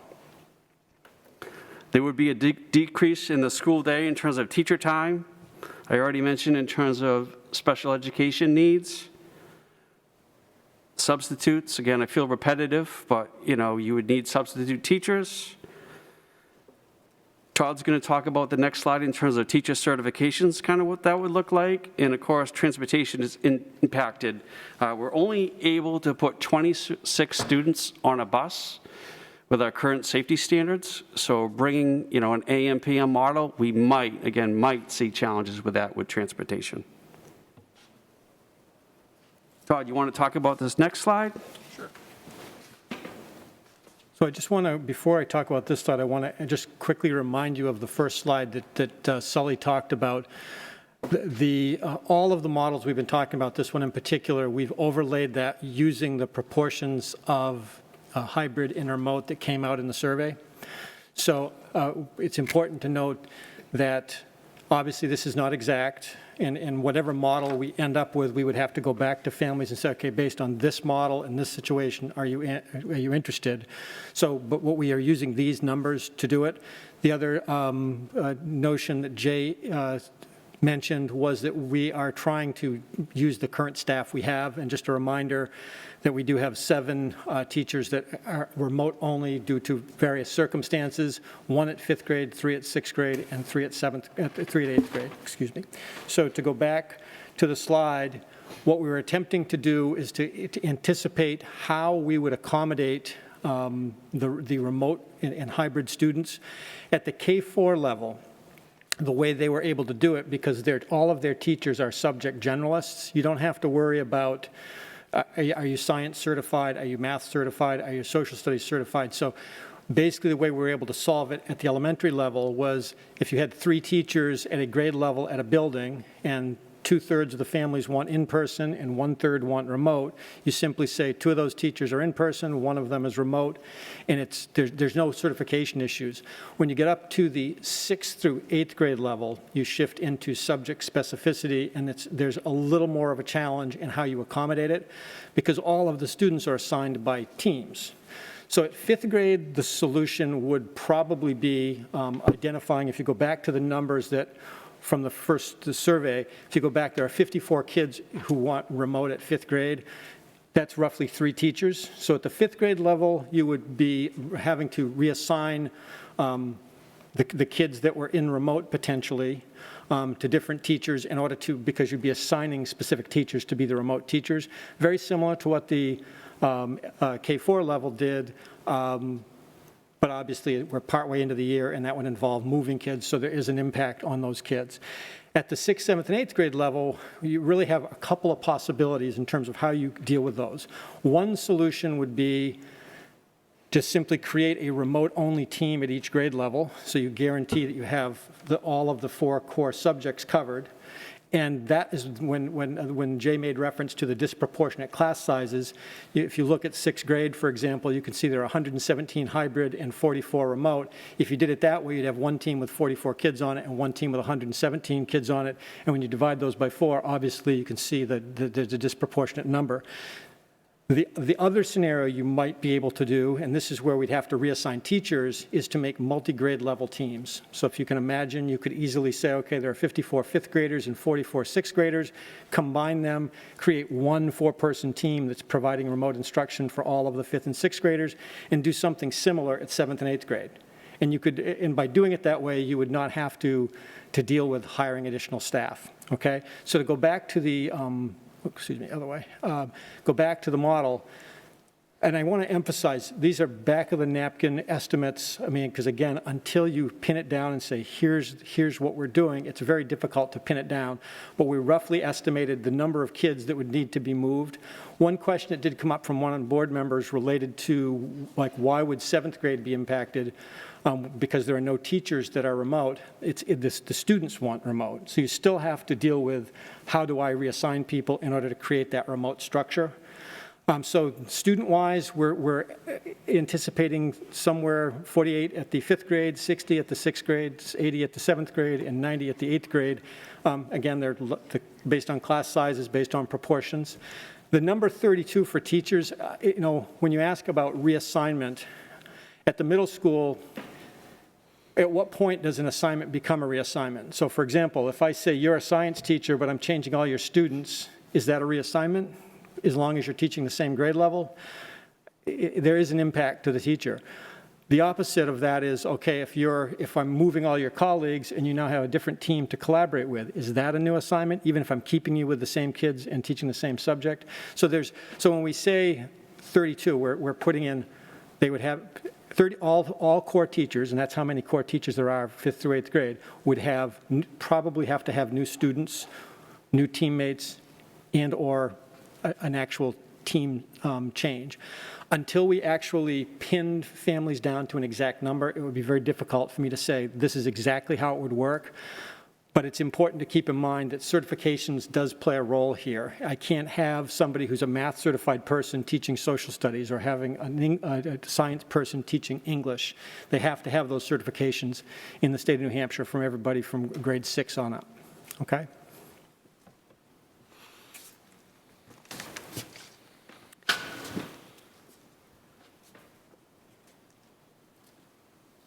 This is a summary of the models that we did. And it's pretty brief, if you want to look at that. Compares the different models. What the learning days look like. Todd just talked a little bit of, the schedule impact.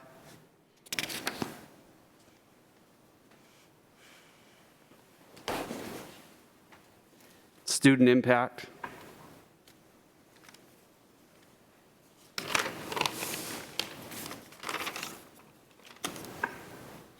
Lastly, the teacher impact.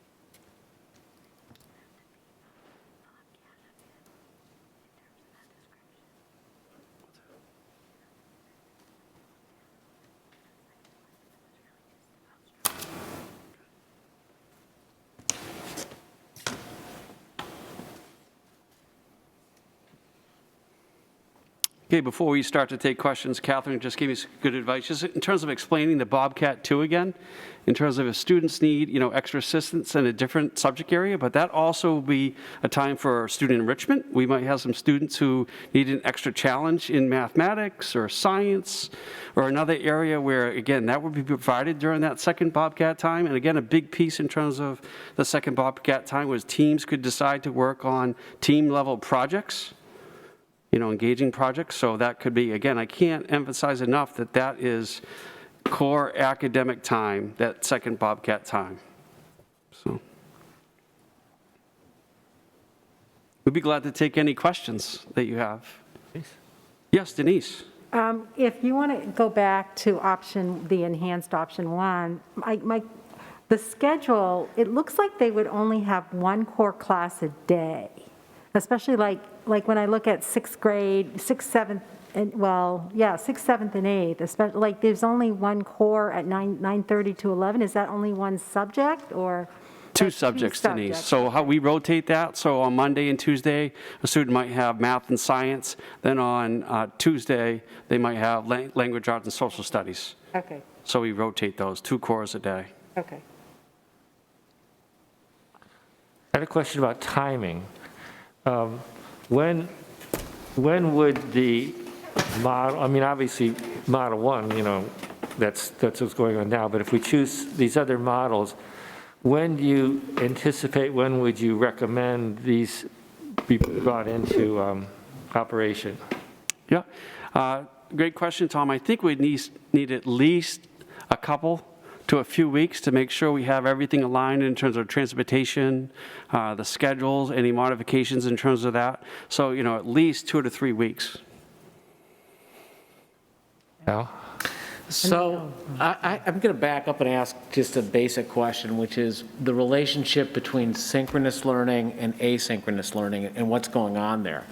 And specifically, if you pull up option 2 of your sample schedule, if you look at it, on Mondays, grade 5 and 6, A through K, they are at school, so they're synchronous. Tuesday, then, they go asynchronous. Wednesday, if they're not targeted, they go asynchronous again. But if you look at, say, the L through Z of the 5th grade, they go asynchronous Monday. They go Tuesday, let's see, 5th and 6th. Are they asynchronous again? Again, it looks like you have multiple days where you have asynchronous learning, and the same occurs actually in 7th and 8th on Wednesday. If they're non-targeted, they're asynchronous, and then on Thursday, if they're L through Z, they're asynchronous again. So it's like you have a multiple day of asynchronous learning. So the question is, I know what VLAX is, so what's occurring on the asynchronous day? How is it tied to synchronous learning? And then how do you do 2 days of asynchronous learning without, it would seem to me you'd want to go synchronous, asynchronous, synchronous, asynchronous to keep the schedule going. So there's like this maintaining structure and that concerns me. So I just don't understand, or I don't have an understanding of how the actual learning is occurring. Right, that's a great question, Alan. We talk about that with my teachers in the task force. The easiest one would be when you see the students on Monday, then you can kind of prep them in terms of what to do on Tuesday. But we really need to figure out how we plan that out on Mondays for the asynchronous students. It's also Tuesday is a limited synchronous in that you have you have world language and music. So at least you're getting out of bed at least you're waking up in the morning. It's not fully asynchronous, but this is, you've hit the nail on the head, right? It's the hybrid trade-off. Then I have actually one more question. Okay, sorry. I didn't want to interrupt you. No, I was just going to say, again, we shared that in this slide in terms of the sample student schedule, where music and world language would continue to be offered remotely. So we map that out on that asynchronous time where students would do, world language and music. Yeah, again, it seems to me like when I'm backing up at this point as we're beginning to evaluate models, really what I'm asking is, what did we learn because any of these models that we do, there's a significant amount of online that still occurs. So the real question is, what do we learn from the first quarter of online learning, and then how are we adapting the instruction to the second quarter, and then how does the asynchronous and the synchronous work and fit together? And I'll give an example, because I asked my daughter about that. I'm like, okay, in terms of like the actual instruction, and I was like, you know, the first thing that came out, well, no one likes online learning. And I said, well, okay, well, give me some specifically, what don't you like about it? And what she had said is that it's gone back to more, and this may be why you see your cameras turned off, it's gone back old school to much more of a lecture, homework model, and it's less engaging than it used to be. So that's a criticism of the online. So what have teachers seen, how they adapted their online instruction to make it better, and then how do the asynchronous and synchronous fit together? Right. I mean, I think what my teachers would say is that they would much prefer, you know, in-person teaching or synchronous teaching than asynchronous teaching. So when I'm observing teachers, I see, you know, students fully engaged and teachers engaged, you know, teaching them. It's not like a lecture type model. They're having classroom discussions. Students are fully engaged. You know, I know there's a lot of camera talk in terms of students not having their cameras on. The classrooms that I've observed, who knows, maybe it's because I'm there watching, but all the students have their cameras on, and it's also been something that we've been really pushing at the middle school, an expectation that students have their cameras on. So I see engaging synchronous lessons, and it's not lecture-based at the middle school. I think thank you for doing the schedule, and Sully, the presentation of teachers, some math teachers say teaches 3 in person and then 1 online to the remote students. Couple questions there. Would that require a reassignment of students within a certain team? So in the 7th grade team, for example, we have our remote students across all 4 classes now. So by reassignment, it's like a soft reassignment. They're keeping all their same core teachers, but they're just kind of moving around. They might have different classmates. I'm seeing some nodding. Is that? Yeah, correct. I mean, that's how it would be. I mean, again, I might have misspoke earlier in terms of the asynchronous, but the goal would be in this model where, I'll give you an example. Say, if we're looking, this is a 7th grade schedule. So from 8:40 to 9:25, say a 7th grade social studies teacher would be teaching in person with a section of students. Same thing after the Bobcat time, say in person, and then another in-person core class. And then lastly, from the 1 to 1:45 block, that social studies teacher could potentially be in their classroom with nobody else in the classroom teaching the remote students. With that sort of soft reassignment. Exactly. So question, and I have this for each of the models, talking about, we look a lot at the student experience, but what the teacher burden is. A normal math teacher would teach 4 different sections, right, to each Correct, of them. yeah. How many extra of these identical classes would the math teacher teach per week in this model? I think ideally they would get all those lessons in that one day. So they teach 4 And then the other half lessons. is coming in the next day, so it's like 3 or 4 extra classes, right? Could be, yep.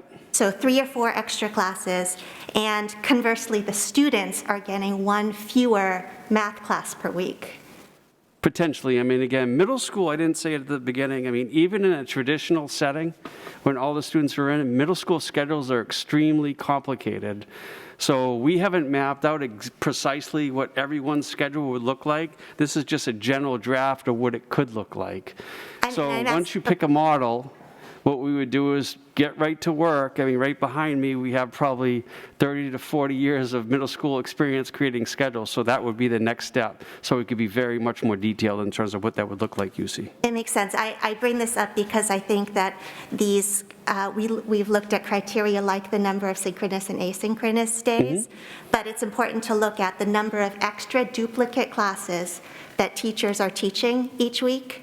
The number of classes may be shrunken that the students are receiving in a particular topic each week. And then finally, something that we haven't talked as much about, the how many modes of instruction the teachers are needing to deal with. Right now, they're only dealing with remote students. In option 2, I think they have, for any given day, they have 3 different types of students to prepare for, right? They have the ones they're teaching in class, the ones that are coming in the next day but at home that day, and the fully remote students. So just, we could ask that about any of the models, but Yep, for but we'd have to option map two, that out for it's sure. tricky. Yep.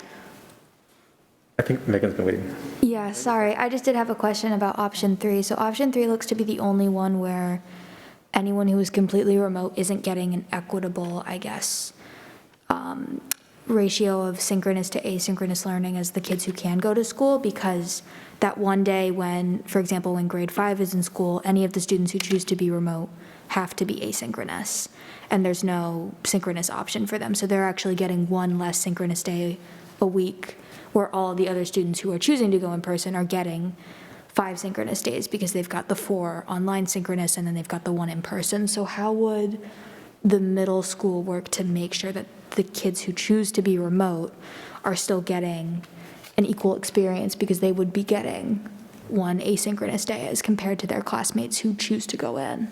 Correct, Megan. You're absolutely correct. So we'd have to, work to make sure that's a good experience asynchronously for those students. But that is a difference for sure. The fifth graders. So we do have, there's something we're working on right now, which that's a great point, and it happened today for like the first time. Because of the numbers, the way the numbers worked out, we were able to shift a group of fifth graders who come in and have them in one classroom. So in the morning, a team had like 7 and 7 kids in, and then they had their kids remote that had to be asynchronous. Well, what they problem solved and what we did in the middle schools, we found a classroom big enough for them to hold all 14, all 7, the 2 groups together in a group of 14. So one teacher taught the in-school kids at the same time. The other teacher on the team worked with the remote students. So that's something we're trying to do, find those spaces and find those, that quick fix. Just thinking outside the box. And Yeah. that's what they did as a team, and we're going to try to continue that. So the goal is ultimately to make sure that those students who are asynchronous are getting, You got it. if we can That get is a goal them. for Yeah, sure. okay. Denise? I'd like to hear from Catherine in terms of the disruption to special education services with the various models. Yeah, so Jay talked a little bit about those in the cons of the models. Certainly with the model we have now, even with the enhanced features, there would be very minimal disruption to that. When you look at the other models, they grow in intensity of concerns for special education in terms of scheduling services. I think you saw the model where we did sort of test drive with a couple teachers, what would it do to your schedule? And it ranged from rescheduling 21 to 33 of those sessions in a given week. So it would be a pretty massive overhaul, and I think that, of course, whatever model that you adopt, we will shift, but I think that you have to know that it'll take time to shift those schedules, and we'll be out of compliance if we're not given time to redo those schedules. It took all of a month to do schedules because we have students who, for example, at the elementary school, they are in person. Some are in person and remote while they get services, and some are remote and get services, and some are remote and come in just for their services. So that complicating factor would apply when we start bringing students back in, because there are some families, even though they've chosen remote, they will come in and do just their service, which is a scheduling nightmare, as you can imagine, because typically when you're in a school day, you might be able to schedule students in a group of 2 or 3 for a service if they're all getting a like service. When it's something like this, we're not able to do that because there's a reason why those families have chosen remote. And sort of to mitigate any other concerns, we have to put them individual.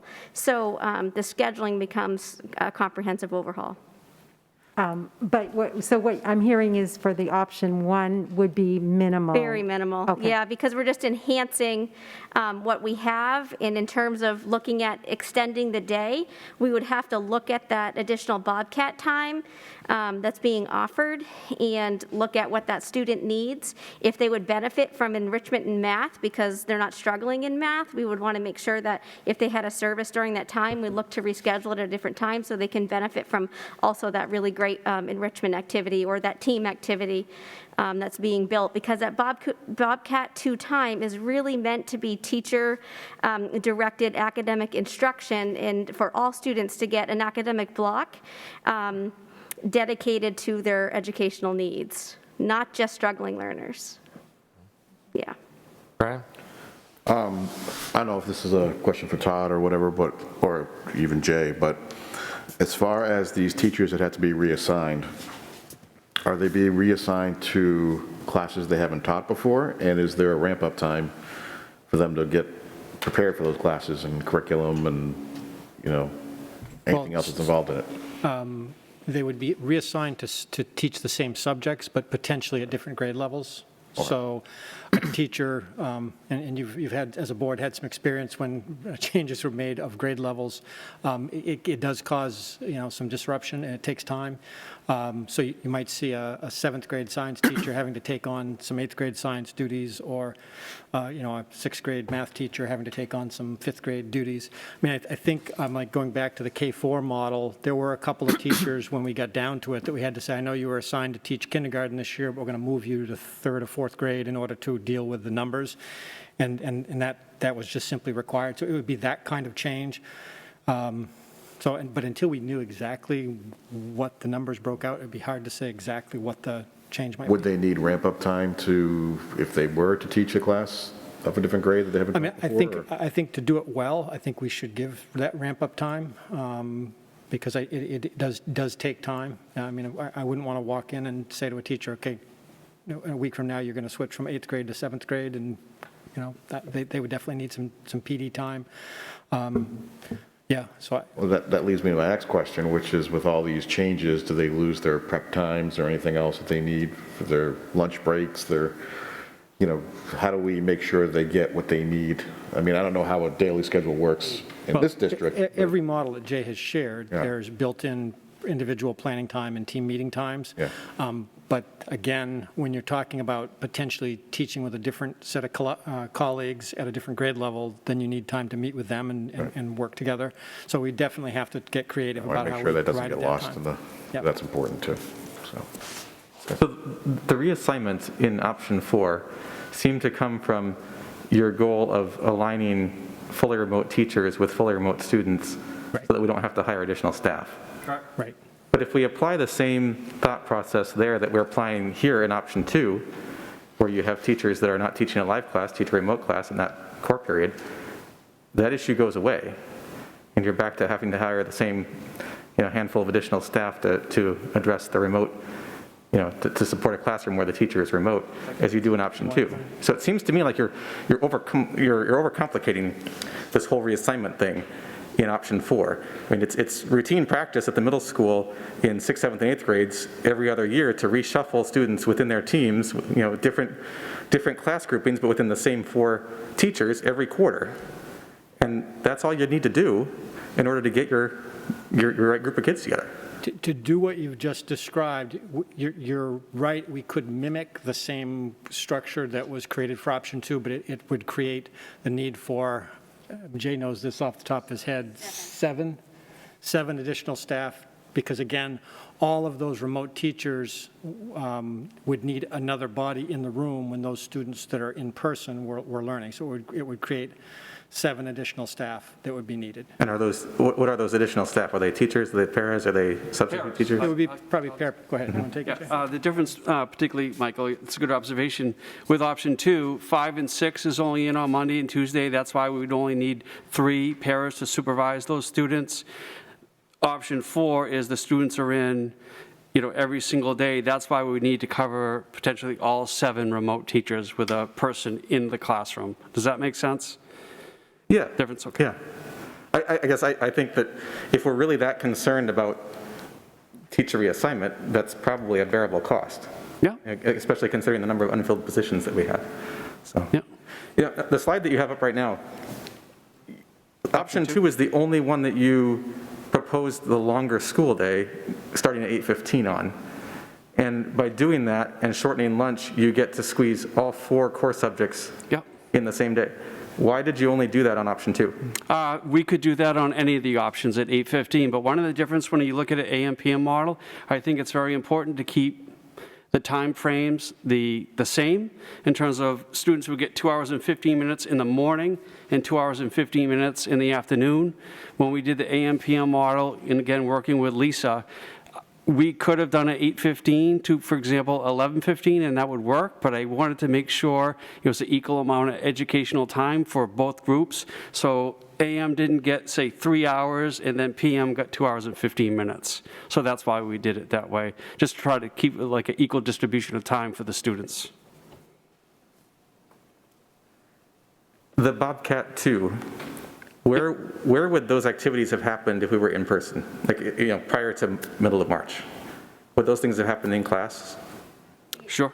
Absolutely. Yeah, so one of the things we talked about was, do you expand your core period and add 15 minutes, but that really doesn't give you more time to do things. So what we talked about was creating a whole nother block so that it's, you know, consistent and regular, and it gives you a time period, like maybe for 4 weeks they're going to do an integrated project, so they have that time. If you just add in 15 minutes here and 15 minutes there, it doesn't really add that much time, and it's adding screen time in some of those models. So adding screen time to an already core block doesn't really give you much more, so that's why we wanted to create a whole nother academic block to create this opportunity that's more robust. But if you lengthen the day the way you did in option 2, you have every class every day. So you actually have twice as many core classes a week as they do today. Yep. So I don't know if we even need that Bobcat 2 if we can get all 4 classes to happen every day. You mean in option 2? Or if you apply that same schedule to option 3. Yeah.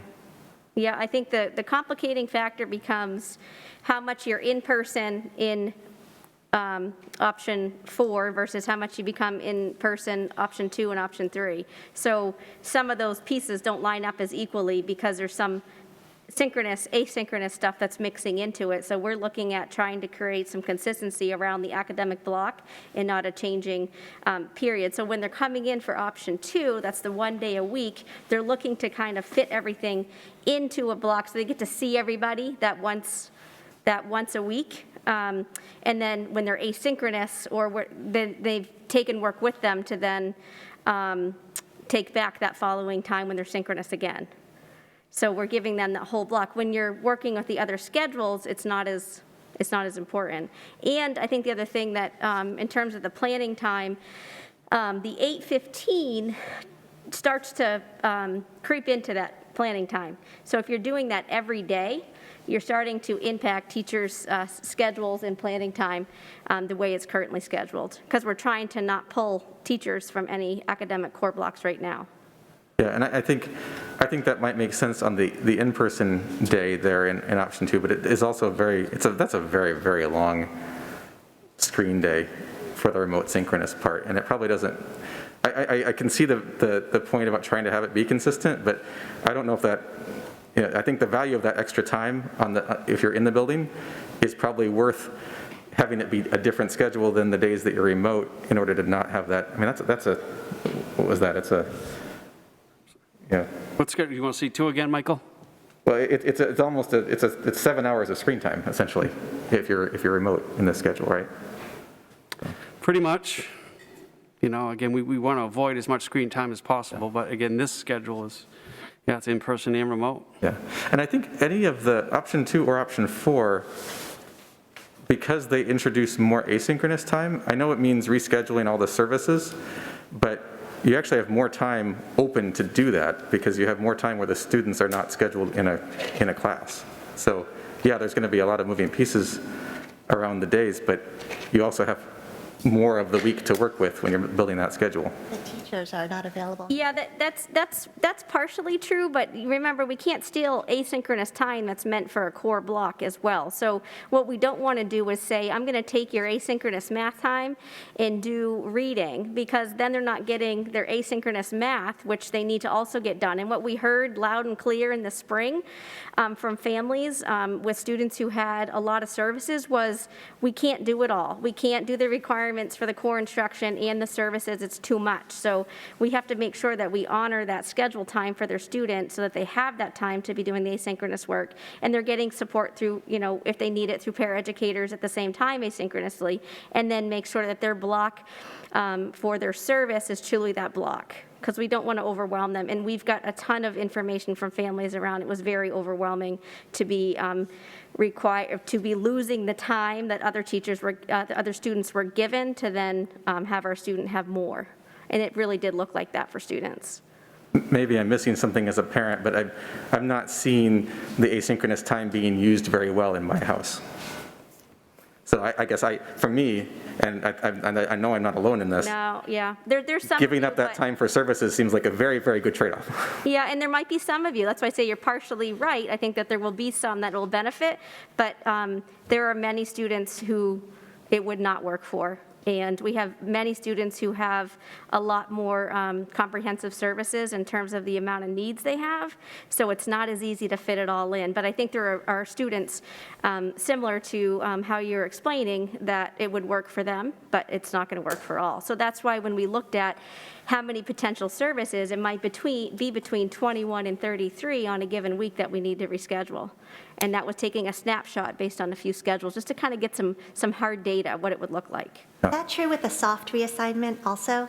So again, if we keep the 7th graders on their team, but move them so that quarter of the class or quarter of the team is in one class is remote, does that wreak havoc on the special services? It can. Just as yes, much as it can, any because other? if we're scheduling special education teachers during the in time, and they already had service time, then they have to reschedule that, and they're not available to those students asynchronously. So it does have an impact, but until, like Todd said, we sort of get this is the model, this is what it's going to be, and we get the hard data, then we'll be able to really tell how much movement and shifts do we have to make. And it could mean a case manager has to change, absolutely.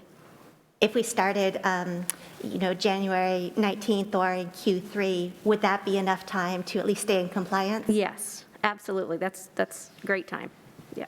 I have one last question. So this is more for Jay. Okay. Sure. So Thanks. Let's say that we change models and, like you said, maybe there's a couple weeks to sort out the details. How long in a new model does the staff need before we can go back to having 5 days of school? How long do we need to have the Wednesday as a professional development day? In terms of, depends on what model we went to. So, for example, we went to option 2, and we continue with that Wednesday. When we talk about professional development at the middle school, we only have an hour and a half in terms of staff meeting time. So I'm not going to sit up here and pretend we have a ton of PD going on Wednesdays. Our staff are really busy. So PD at the middle school is approximately like an hour, and we do that through our staff meeting time. The kids are, Yes, those it are is. kids. They're working with kids targeted, right? Correct. Yeah. Yes, they're in the So building. it's not like the teachers aren't meeting with students on Wednesdays. I forget who asked the question, but one of the things was, what are our teachers, our core teachers doing on targeted learning days? They're in the building. So 5th grade was in all day today, AM, PM, the teachers. 6th grade, teachers were in the morning. Remote teachers working with kids as well, remotely.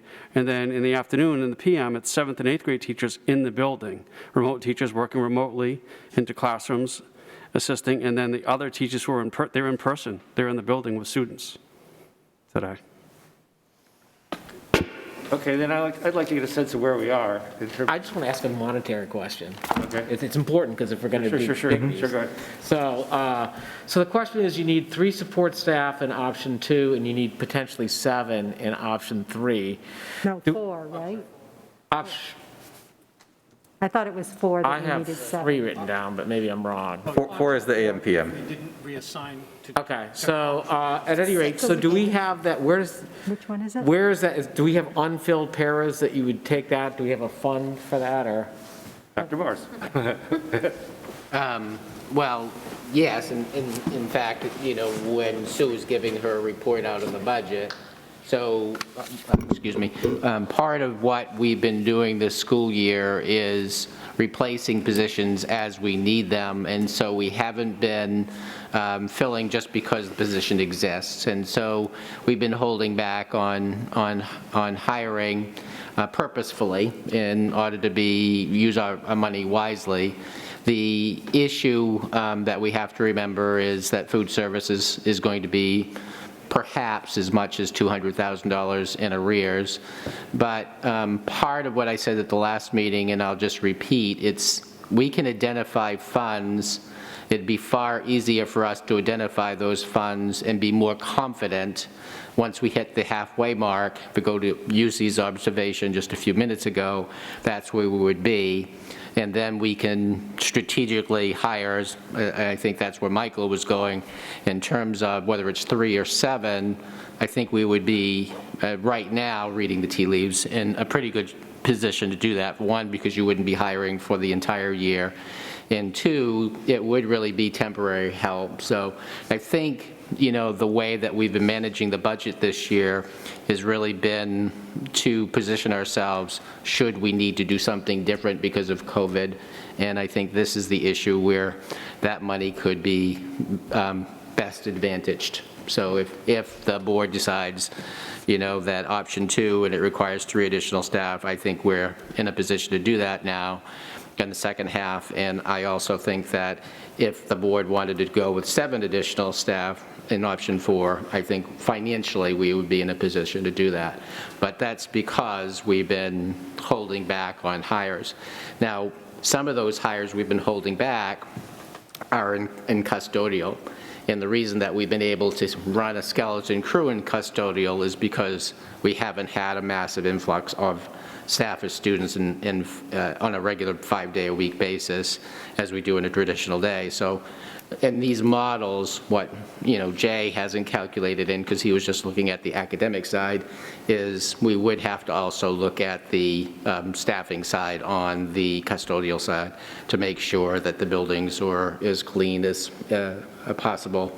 And we have a really rigid regimen that we're using when the classrooms are used right now, grades 5 through 12, and we wouldn't want to minimize that at all. So it would require us bringing back some of the staff that we haven't filled yet outside of the academic area. Also, Dr. Morse, and we're just talking about middle school here, depending on what model was then approved for high school. I think in terms of where I'm at with some staffing, I am not fully staffed for a couple reasons. We've been able to work out scheduling in a way. Melissa Jean, our Assistant Director of Student Services at the high school, is understaffed, and we're making things work by putting things together. But if we start bringing more kids in, we can't as easily put things together that way. So we're not just talking about potential staffing here. It looks at the effect on the high school too and what we do there. The other thing is finding staff is extremely difficult. I'm not going to pretend it's been easy to find staff this year. It's been very challenging. Right. We've had very little applicants to fill our paraeducator positions. We've had people not show for interviews. It's just a challenging year, and I think that if positions are temporary, that's also another complicating factor because it's not coming with all the other benefits that a full-time position might come with. So just some other things to think about. Brian, you had a question, and then I'd just like to get a sense of the board, whether we're going to make a decision or how, where we are. Brian? Jay, because we spread everybody thin in these models, across so many different areas, how many teachers can you be out at one time before we can't provide services? Because I haven't crossed that. I'm living that now. We're asking teachers away from shutting. We've been very fortunate. We haven't crossed that bridge yet. As I mentioned 2 weeks ago, I definitely would need to steal my sub-coordinator that Misty has over at Massway. The reason why we wouldn't need 4 people in that model number 2 is because we would bring him back and he would fill one of those, roles. It's a really good question, Brian. We would work to piece everything together as quickly as possible. I could see myself, Bill, Andrea, even one of my secretaries who's subbed before, filling the needs in a classroom immediately on any given day. It was like a long-term type situation where a staff member had to be out for 14 days because they were quarantined. It would be challenging, but of course we'd work extremely hard to make sure we met those needs, but it would be a challenge, honestly. I think that's one of the factors we all kind of have to take into effect is that we're at that limit where we lose a couple teachers because that's be quarantined, or they're sick, somebody gets pregnant, something like that, that can really throw a wrench into the whole plan. So just keep that in mind, so. Great question. I guess I'd like to get a sense of the board whether you feel comfortable voting on these tonight, whether, because I think we'd have to move on to talk about the high school tonight as well. So, I mean, I guess I'd like to just take the temperature of where you think we are right now. Thank you for, go ahead. Go ahead, Denise. Well, this is just so difficult, and I, again, appreciate, all the parent feedback, and I totally get, I understand, and we all want kids back. We all want kids back. But I'm also looking at numbers going up. Schools that have been fully in are now going fully remote because they've had cases of COVID. And, I'm looking at this and I'm saying, especially like an option 4 where you're rescheduling and doing all this, and then we have to shut the school down. I can't imagine a worse scenario than, as we heard from our last school board meeting, it's stressful for students. Like, they've bonded with their teachers, special education students have bonded with case managers, and to do like something that is extremely disruptive only to get them all, okay, they're in, and then we have to shut down because we've got, rampant COVID, which right now our numbers are going up, and that's the reality of it. So I'm really hesitant to choose any model that is extremely disruptive. I like option 1 where you're kind of trying to enhance. I'd like to see, like, working within any model that we have, being creative and bringing kids in person more. One of the things in terms of activities, to me, if we can have sports in person, we should be able to have, using all the same protocols as we've been using for sports, we should be able to have clubs in person and have those opportunities for kids to interact with each other. But we've got to do it safely. And the other thing is, from all the comments I heard, we have the safety of our teachers and, paraprofessionals and administrators to also consider.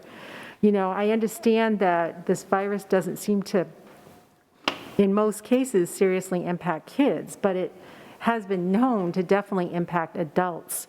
And the last thing that I want is to make a decision that's going to put our teachers and other adults that are in the building, in danger. So I want to do what we can for our kids. I want them to be able to interact more if we can get creative and find ways to do that. But I'm really hesitant to choose a model that's going to be very disruptive to what their situation is. Well, these models too can also move remote back in. They have that flexibility, it looks like, that they can do that.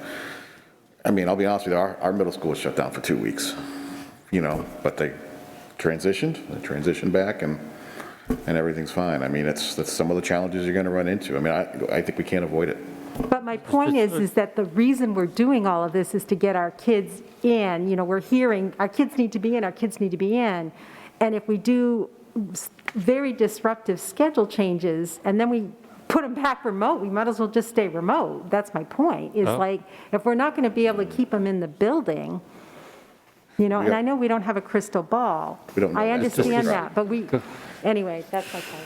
Ms. Megan, and then I'd just like to propose something. Okay, Megan? Yeah, I guess, so I just want to say, if the question is whether or not we should make a decision tonight, I would strongly encourage the board to consider making a decision tonight, just because Q1 ends this Friday. And if we want to give the schools the ample time they need to really fully plan out whatever option we go with, so I'm assuming that would take most of Q2, then hopefully we could start implementing that, as UC mentioned, by the end of the first semester, and then Q3 and Q4 would be the new model. And as we're considering these are skeletons of what the options are. And so we're not we're asking all these questions, but we don't really have the full detailed plan. If we were to go through the full details of all the plans and work them all out, then, if we had every single piece of information that we wanted to have, then it would just take too long to develop all of those plans. So I think right now requires a little bit of putting faith into, our administrators and our educators. If we decide, just choosing the plan that you think is the best, and then working to make that plan as good as you possibly can. This is just the framework. And I think the issue we're running into is we're kind of like considering like everything that's here is just like everything that's just gonna happen and that's it. Like this is just like setting the foundation, and then we have the ability to build upon that. So I think that we should at least set the foundation tonight. Megan, I think you should be chair. Thank you. I'm wondering if we could imagine it that, I think it's going to take time to get this set up. And if we're talking about 3 or 4 weeks, it's taken us, then you're into, 2 weeks before Christmas to bring it in, which seems to me an odd time to initiate something, particularly given what's happening, in the community right now. And that just so you'd basically, if you said you'd start it in, the end of the first, end of the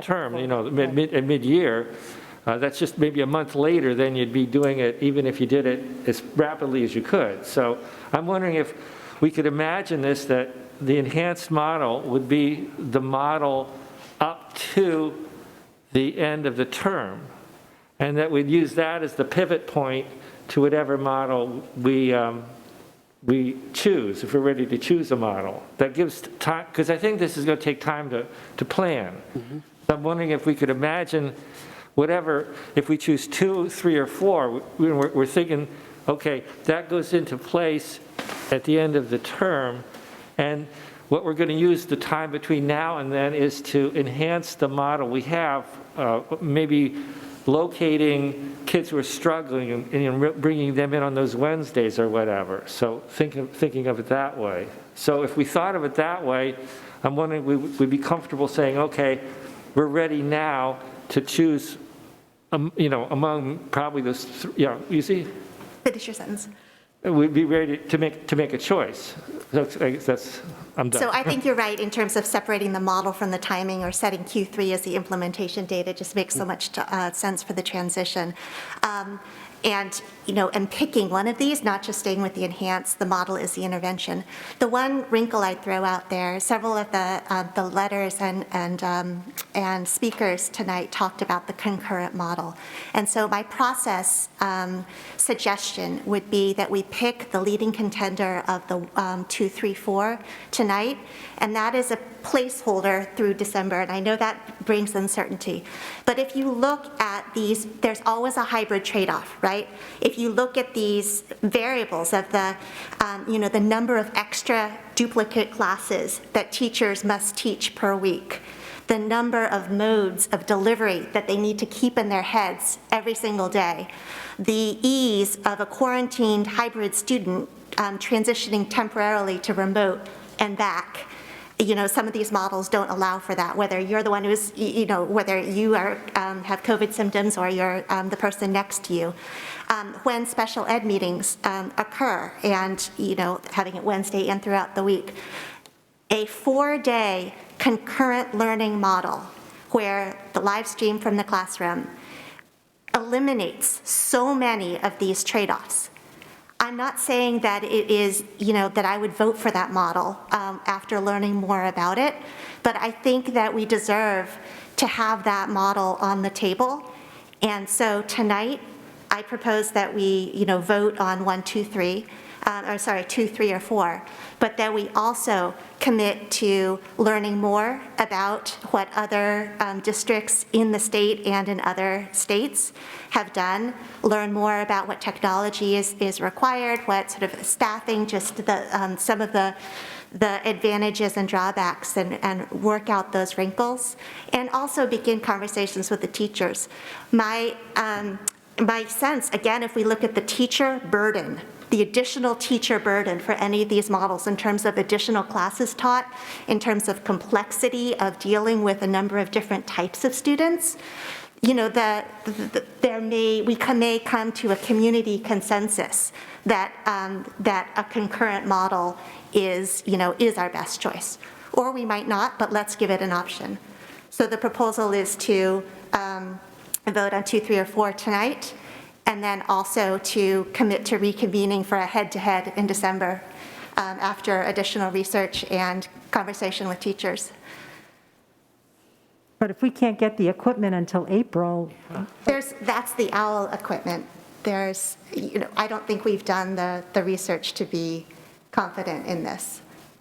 It seems to me to send a mixed message, though, because then, are you planning for this model or you're not planning for this model? It seems to me if we go all in, we have to plan to do this. So I'm kind of, I guess I feel, again, if we laid out the rubric of all the different factors, we don't have the opportunity right now to consider the live streaming, whereas other districts are doing this. This could be a model that takes us through the next school year.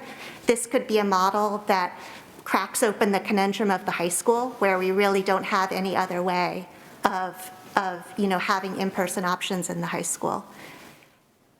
I agree with where UC's going. I don't think we need to solve that problem of what that long-term model looks like, but I do think we need to have a bias towards action now. I'd like to see us make a decision on 2, 3, or 4. I'd like to see us put that into effect no later than November 30th, and preferably November 23rd, which is 2.5 weeks from now. We can't have teachers teach a whole different class. They're not different. 2.5 weeks. 2 and 3 are not different classes. Right, but if They're not different classes. They're not different students. No teacher reassignment, maybe some schedule reassignment. So I think that, I think we need to maintain some sort of remote option for families whose risk tolerance does not permit them to be in school.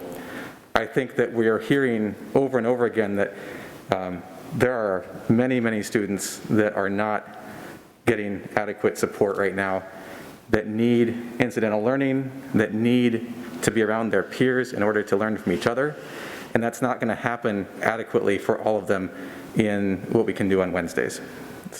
So I guess if you're taking the temperature, when I look at this, I think option 2 is probably the best path forward in the short term, and I think that we should also authorize appropriate hiring to support that, and I think that we should add a board subcommittee to look at the long term, say starting with semester 2 or starting with after winter break or whatever, that needs to include both board members and parents. Maybe we tap into the PTOs in addition to the administrators and teachers that have been involved up till now. All right, look, Denise? we can't ask teachers to, the number, even 2 is a change, and then for Catherine, it's a huge change, and say, okay, we're going to go with option 2 in a couple of weeks, which is going to put us out of compliance for our special education students, but we're also going to consider maybe 3, 4, some other version. I mean, these are teachers that are trying to do lesson planning, all of this. I mean, my heart goes out to families. I get it. It's horrible. It's a horrible situation. I get it. But, and I've heard people say, well, we don't want to do more harm. And I can't support that. First of all, I could support some kind of a change as of January because it gives time for everyone to adjust, for the special education to make the changes they need, for teachers to get up to speed if they're, teaching with a different team or whatever's happening. I can support that, but I can't support something that's going to happen in a couple of weeks, especially with our COVID numbers going up. Brian? There's a lot of factors going on here too. Everyone kind of needs to own a piece of the pie. And what I mean by that is we may have to be asking parents to drive their kids more than use transportation because we have limitations with transportation.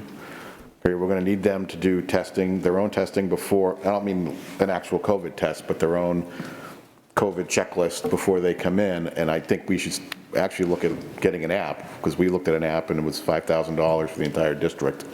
And basically they can just go right in their phone, put in the temperature, hit all the questions. It goes right to the administrator of the building. So when they come in, that's been done, because that's where the biggest problems are going to be. Somebody who has symptoms at home parent doesn't want to stay home with them, sends them in, and ends up getting sent home anyway. And they're presumed positive until they actually get a COVID test. That's another issue. So between transportation, the kids, and then the teachers are going to have, and I can tell you right now from my personal experience, it is extremely stressful on teachers to go through this, especially with the changes, and everyone has to make changes, and I get it. It's difficult for everybody. We're like I said, we're all eating a piece of this pie, but everybody has to take a piece of this, including the parents, because that's the only way it's going to work. Well, So I'm going to take the concurrent, I'll deal with that first. I think, again, given the limitations of software, I think that's something when we have technology integrators, I think we're going to have to be creative because everybody is looking for that piece of software. So what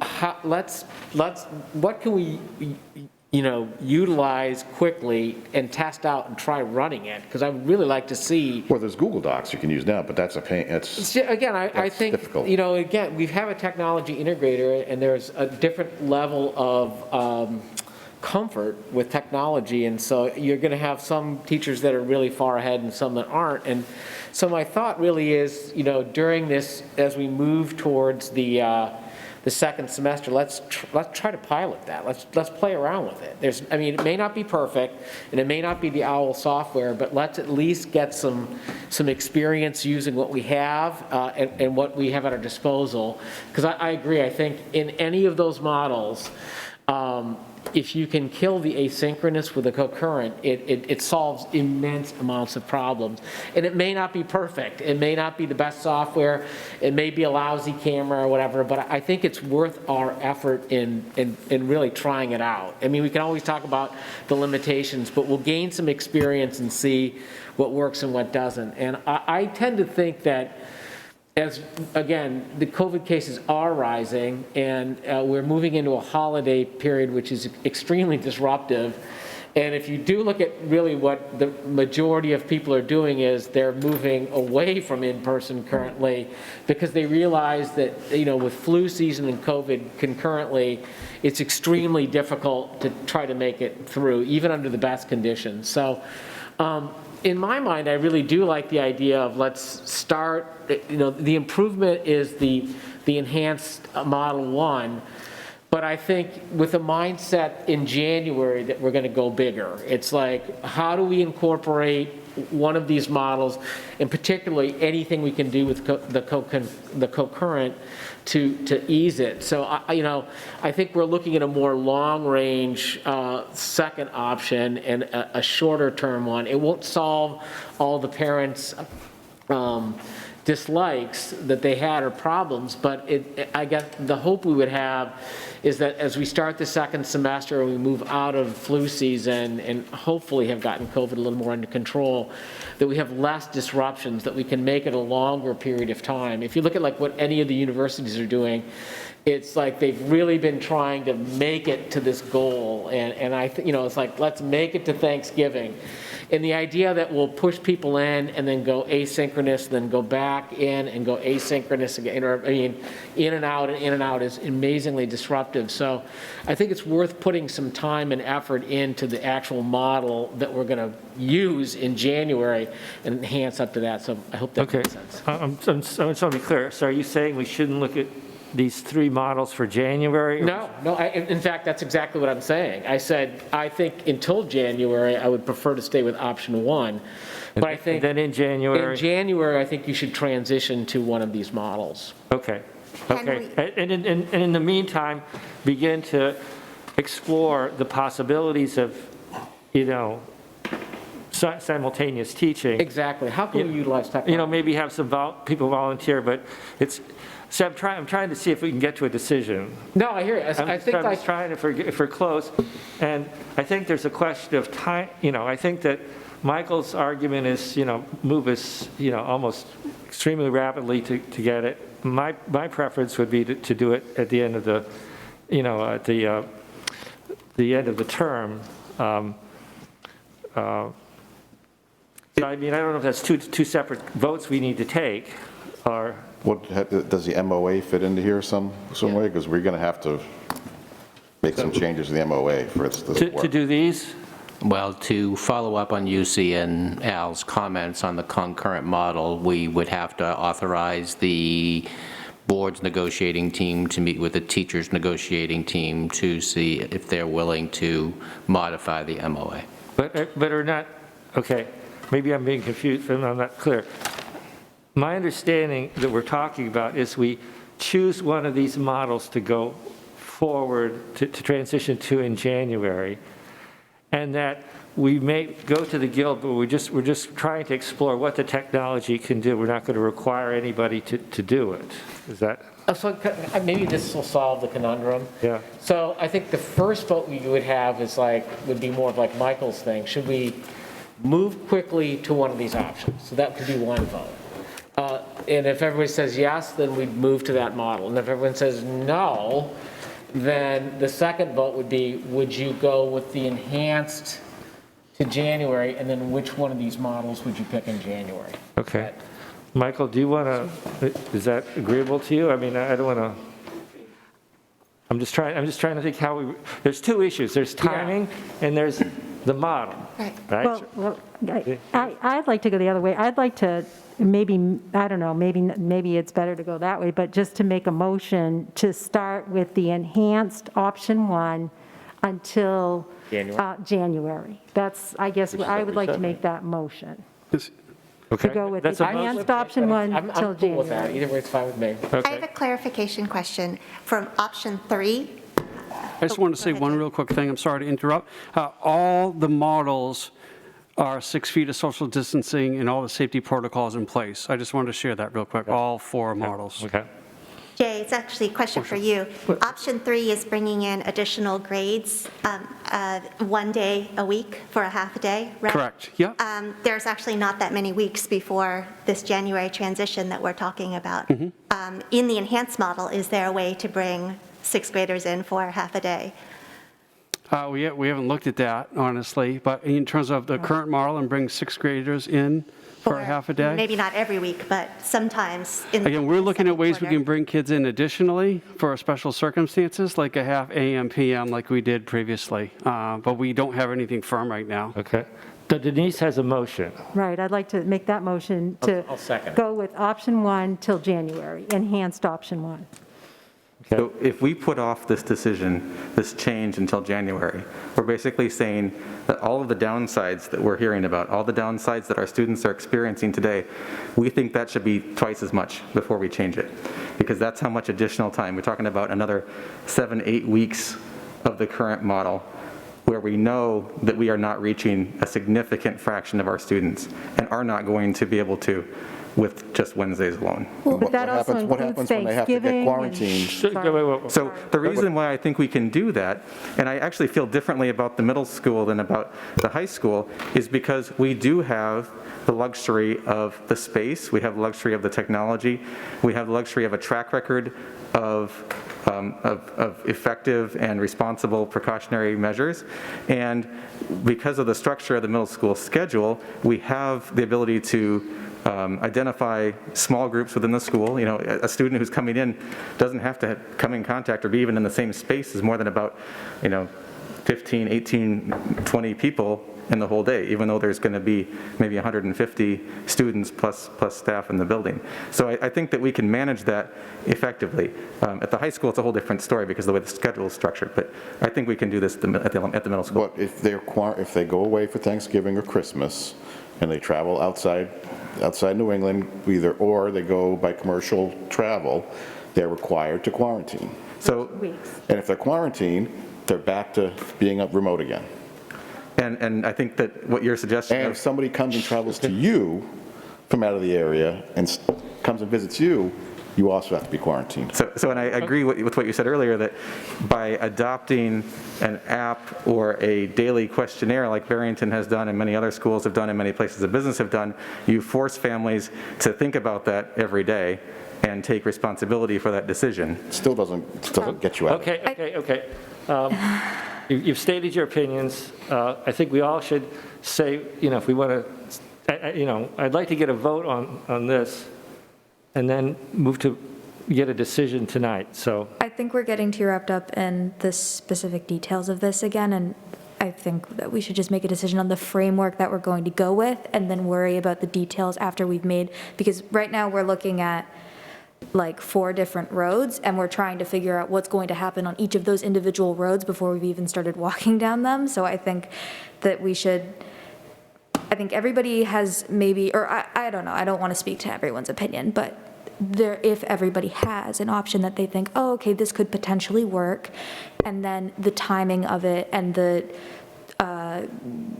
learning, like with the camera in the classroom and the same, I forgot the word for it, concurrent learning and the traveling and all of that. It's much easier to work those things out once we've made the decision for what the foundation of that is going to look like. So I think we should at least vote for that foundation. We have 4 options right here, and I think that from these 4 options, we should first vote there, and then from there, we can move to discuss all of those other details. It'll be much easier to work those things out if we have a direction that we're going in.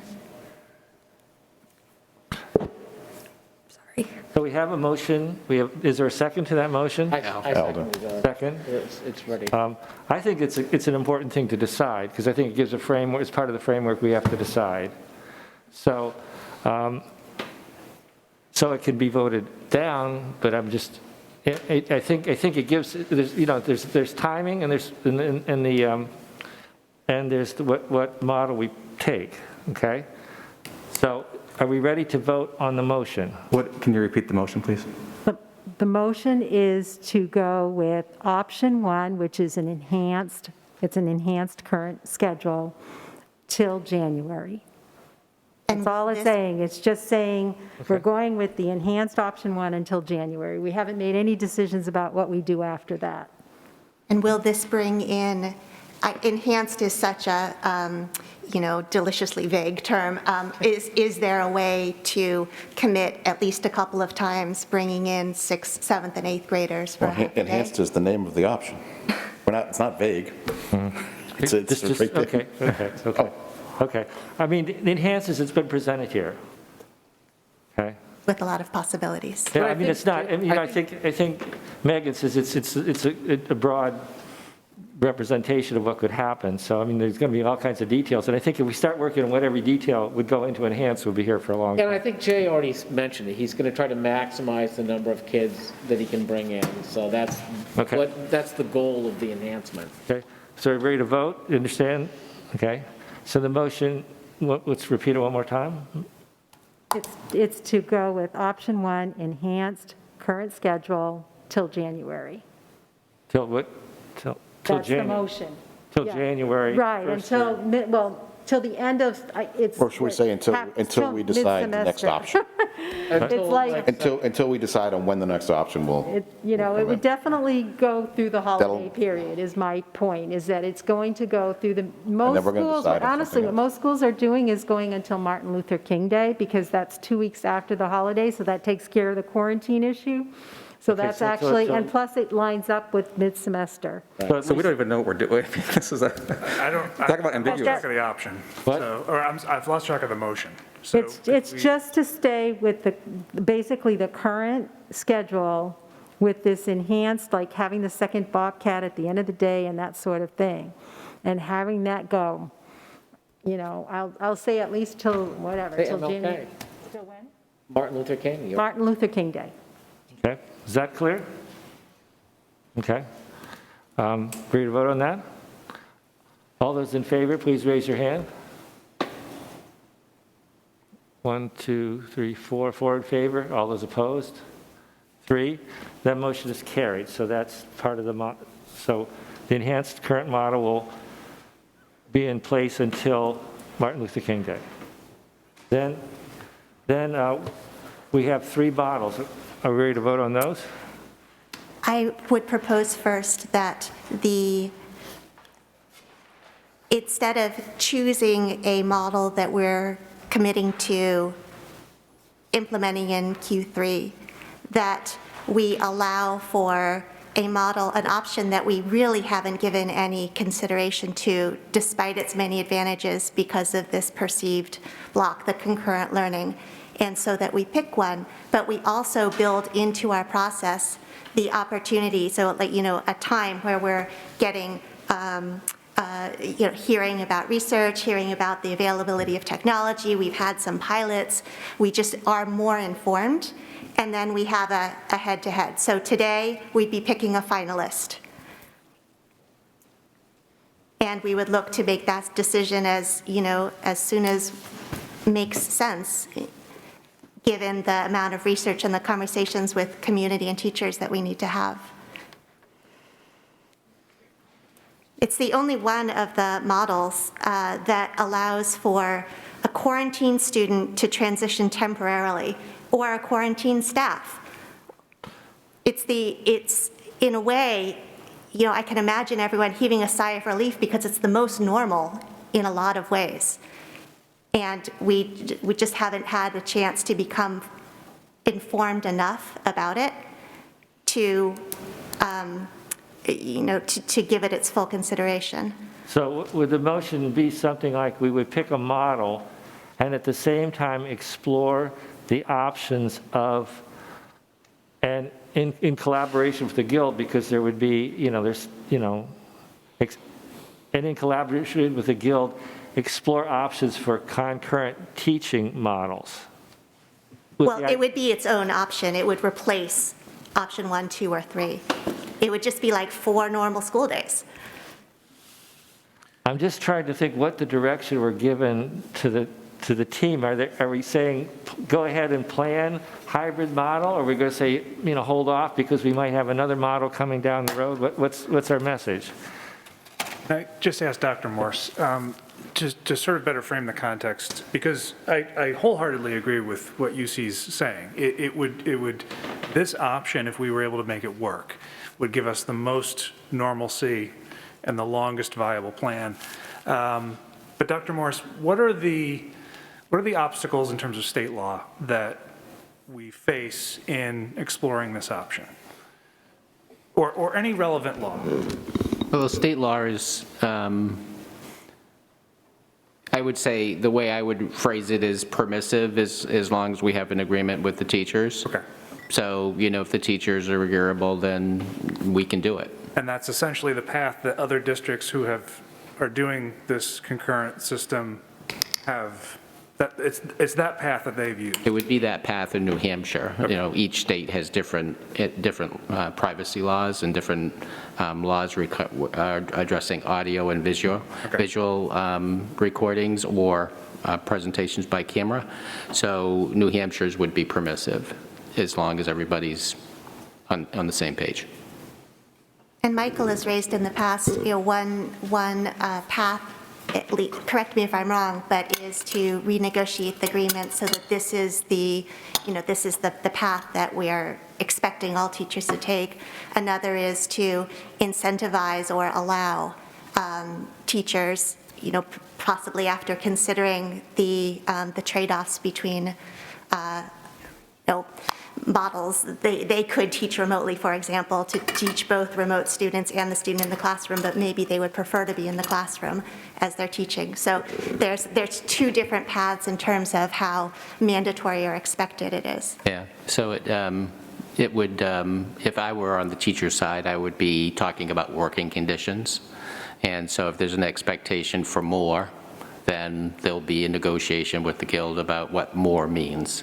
So it's those are the issues that you really have to put at play are your negotiating team inviting their negotiating team to the table and walking through these issues. And, as you said, you see it would be a community coming together or possibly not. But until you have the conversation, you don't know. And we, in terms of where else is it happening, we like to benchmark ourselves against Hanover. Well, that's what Hanover's doing. We have a very close relationship with Barrington, and that's on a limited basis what Barrington Middle School is doing to support their fraction of students that have chosen to be remote. BOA is doing it.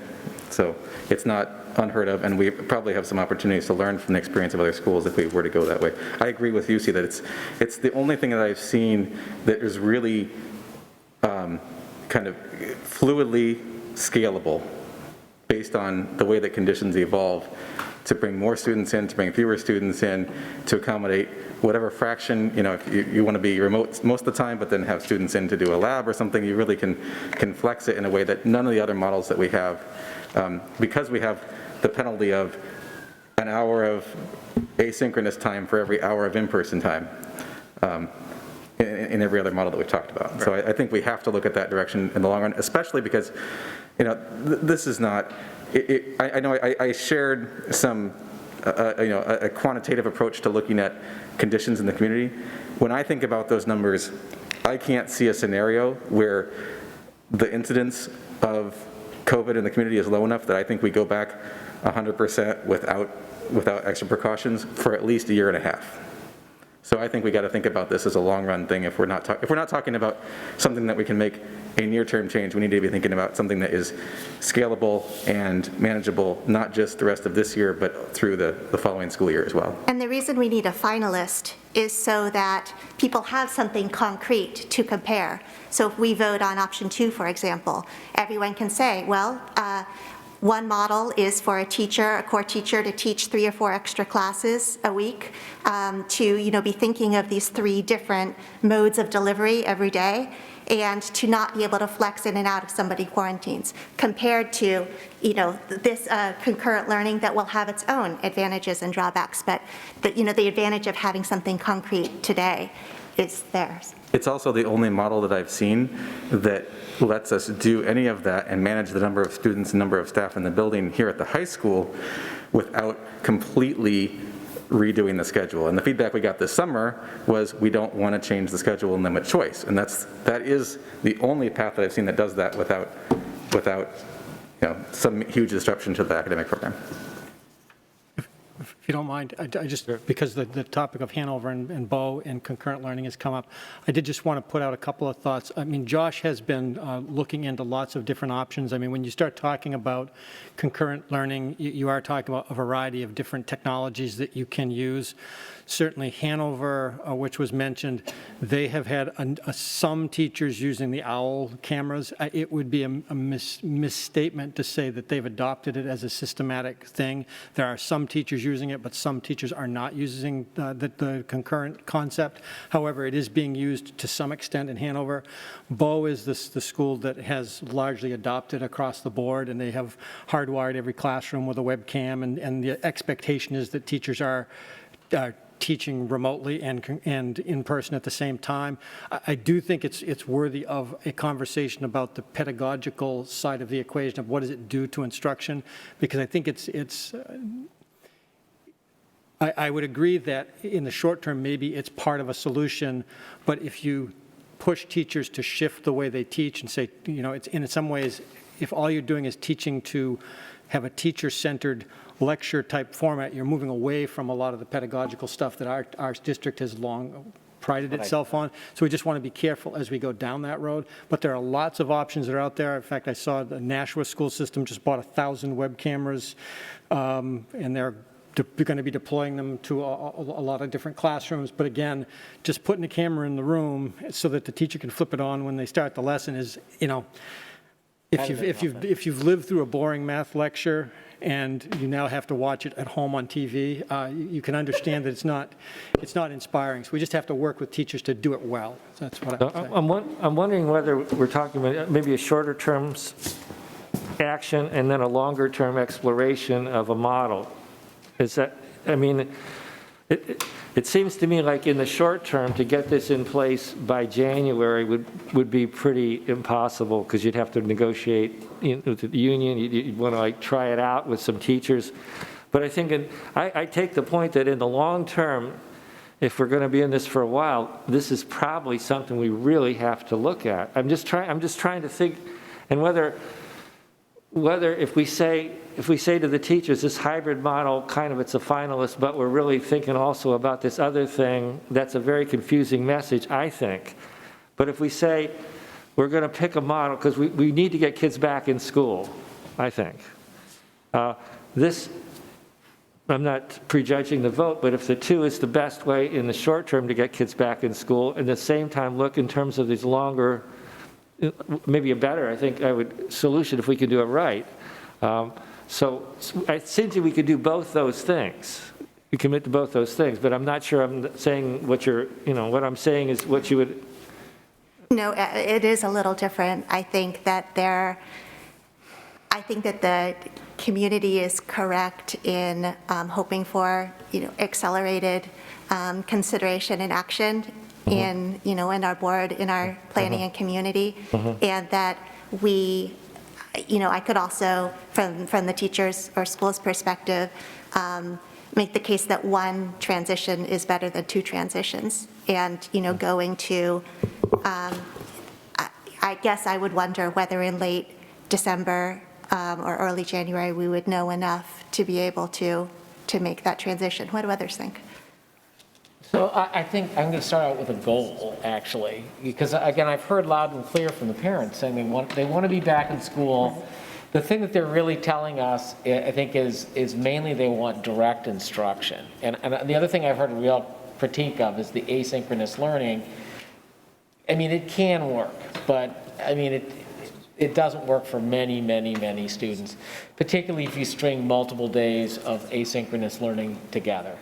And so I think, the goal, especially if we're going to delay, because, I mean, you're saying, well, I'm going to torture parents for another whole quarter, I need to give them some hope. And so what we're really looking for in January is where we pivot and try to get the maximum amount of direct instruction is what we're looking for. So what is the least disruptive way in terms of teacher's assignment and all that to get kids into school as much as possible? And then the second component of that is to minimize the asynchronous part of their day. So I don't have a model that does that up there.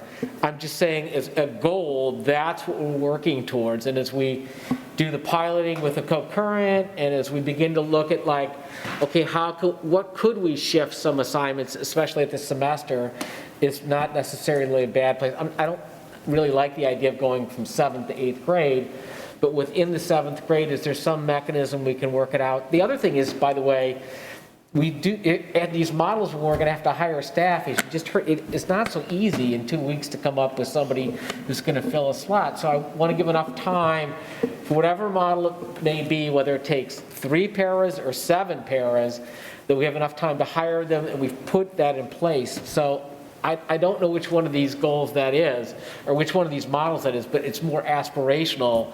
We're maximizing the direct contact. I'm hopeful. Again, I look at all of this, we're going to wait till January for one day, and it seems so weak. I'm like, I would like to, how can we push the envelope that's safe to get kids in more frequently and be less disruptive and do the asynchronous? So I don't know what that is up there. I don't think we've come up with that yet. I think that we're working on it. But that's what we're aiming for in January. That doesn't. Yeah, I agree with what you're saying. I just think that from where we are at right now, hashing out, I think this is more just picking okay, what kind of, I guess, template do we want to use? And then enhancing that as we go. I guess the way I'm considering this is which of the options would be best to transition back to full in-person into. So you're not looking at this option as being what we do until the end of the, kind of almost breaking up into a blocky, we do this and then we do that. It's more the fluidity of it. And based off of that, starting with the one in-person with the hope that then they would be moving to 2 or 3, et cetera, making it more like a fluid. But we can only start doing that once we've decided where we're really going. So I guess I feel like it would be in the best interest of, I think, the board and also the community for us to just kind of pick which template we want to go with and then work out how we're going to enhance that. Because I think options 2, 3, and 4 all have ways that they can be enhanced and that in-school learning can be implemented more as COVID cases goes down and we see it, see that being appropriate. Just looking at the dates, we have 2 months and 24 days before January 26th, the start of Q3. It would be over a month and a half before a last meeting in December, possibly. I haven't looked at the calendar. I think we can do this. We can have a, we can learn more and have a conversation about concurrent learning as a contender. It would not feel right to me, given that within, that I think we can, especially if we engage community members, like Michael was saying, and, have a board committee or are able to work more nimbly and thoroughly than in our biweekly board meetings. I would feel like I was irresponsible doubling down on an option that had so much asynchronous time, or burden teachers to be teaching more and considering more types of students than they need to.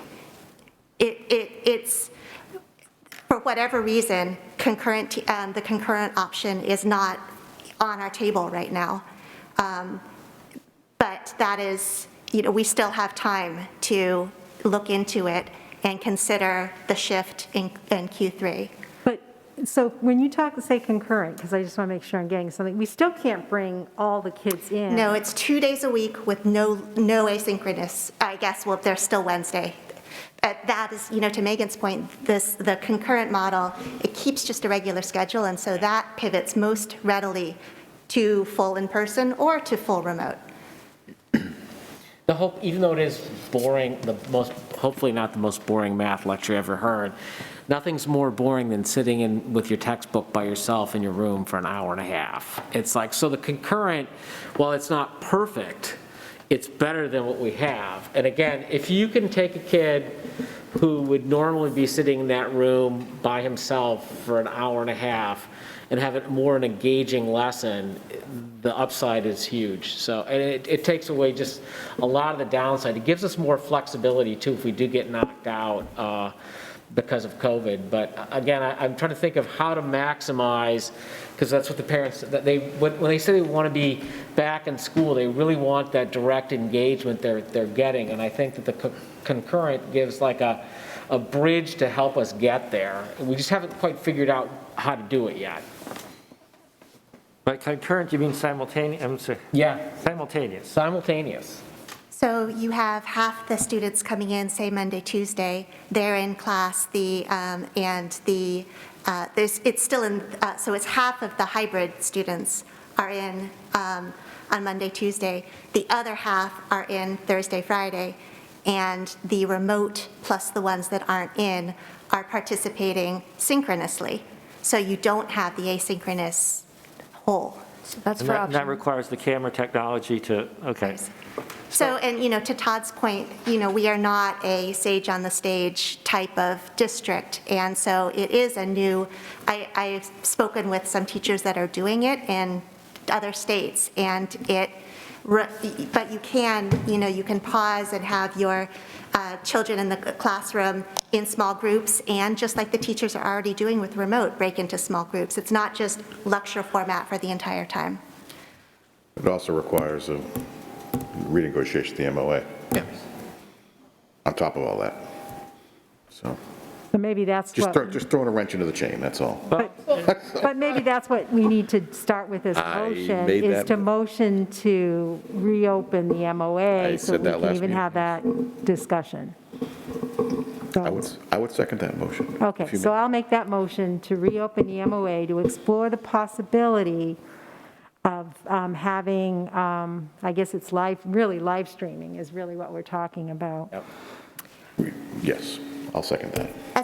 Sorry, again, a clarification question as someone new. I thought Michael's idea of having subcommittees or more people involved than, at a negotiating table, especially in the early. No, this is different. This is a We have to do contract. this anyway. So that, Yeah. no matter, that doesn't preclude the parent group, which is fine, but the negotiating, we still have to go negotiate the contract stuff, so. Sure. So we're going to continue the enhanced current model.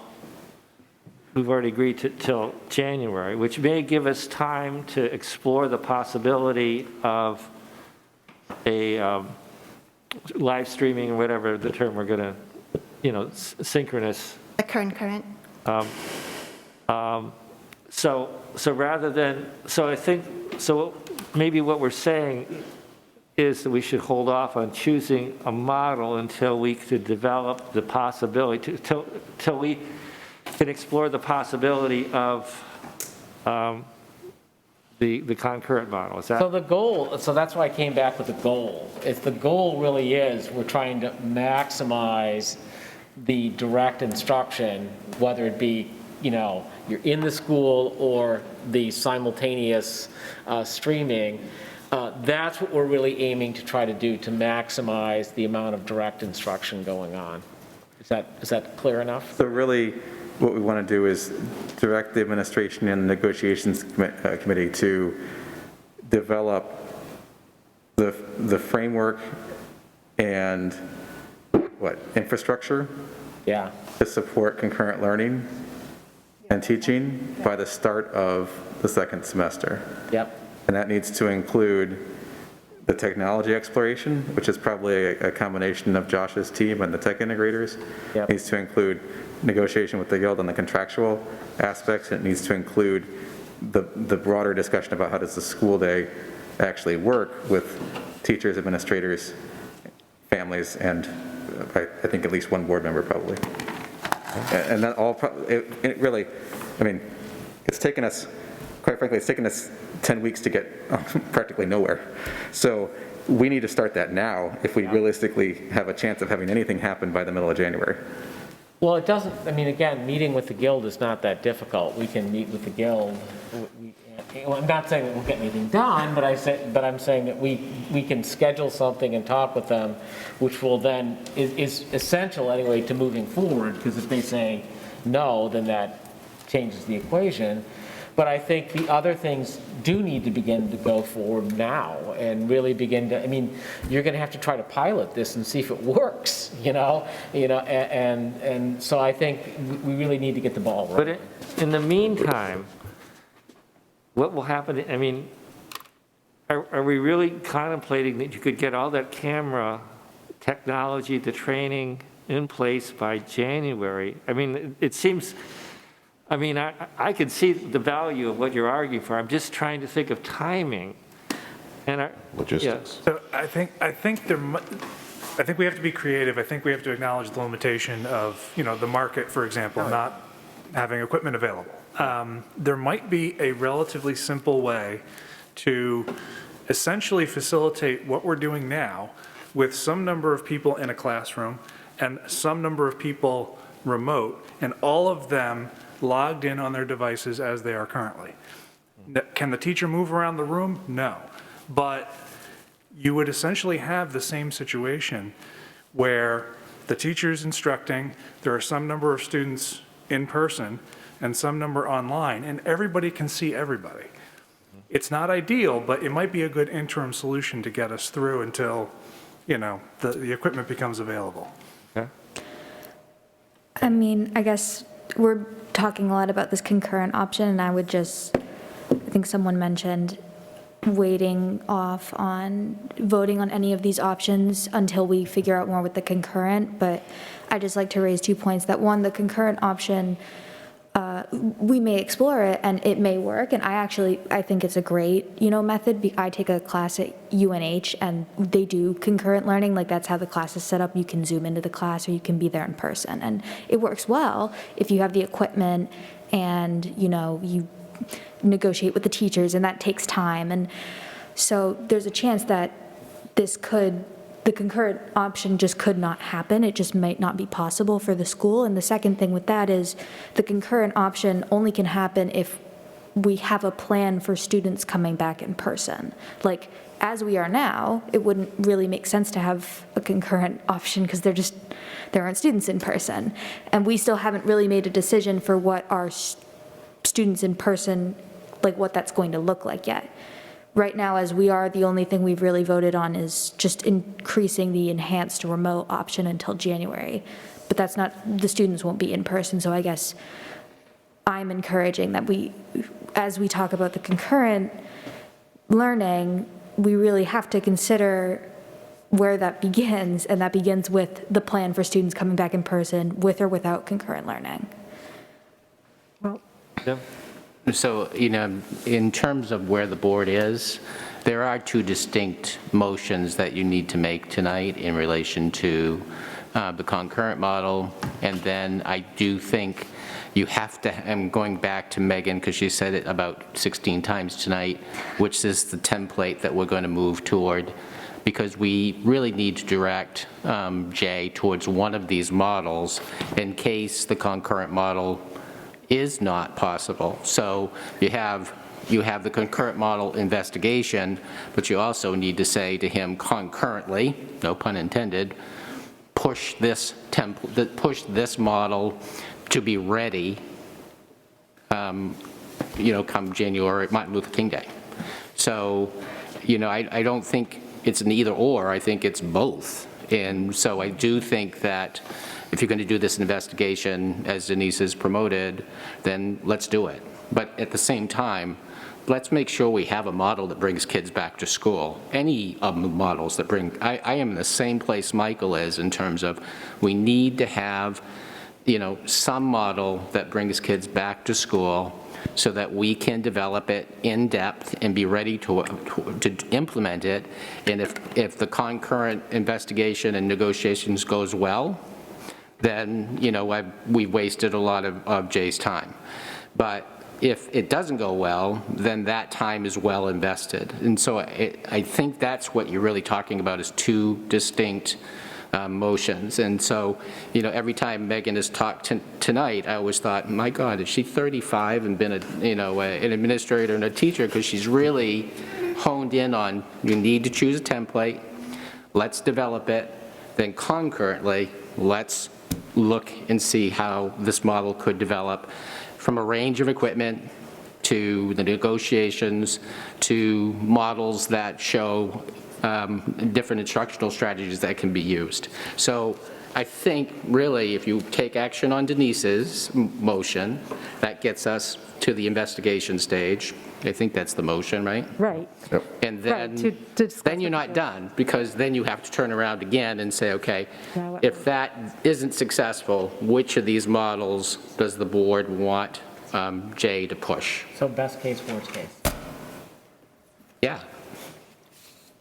So how would that motion work then? So I already right made now the you have a motion, motion on and the it's already table. been seconded, so we need The to vote motion on was it. what then? The motion was to Reopen the re-enter into negotiations with the Guild regarding, and I like the way Michael said it, actually, regarding the exploration of, well, it's just the concurrent model, which would involve live streaming. And in addition to that, you're looking at the research, the models, and the equipment. So Right. the teachers are one piece of it, technology is the other piece of it, and professional development is a third piece, so that we're not teaching the most boring math class in history. With the MOA too, we also got to match up.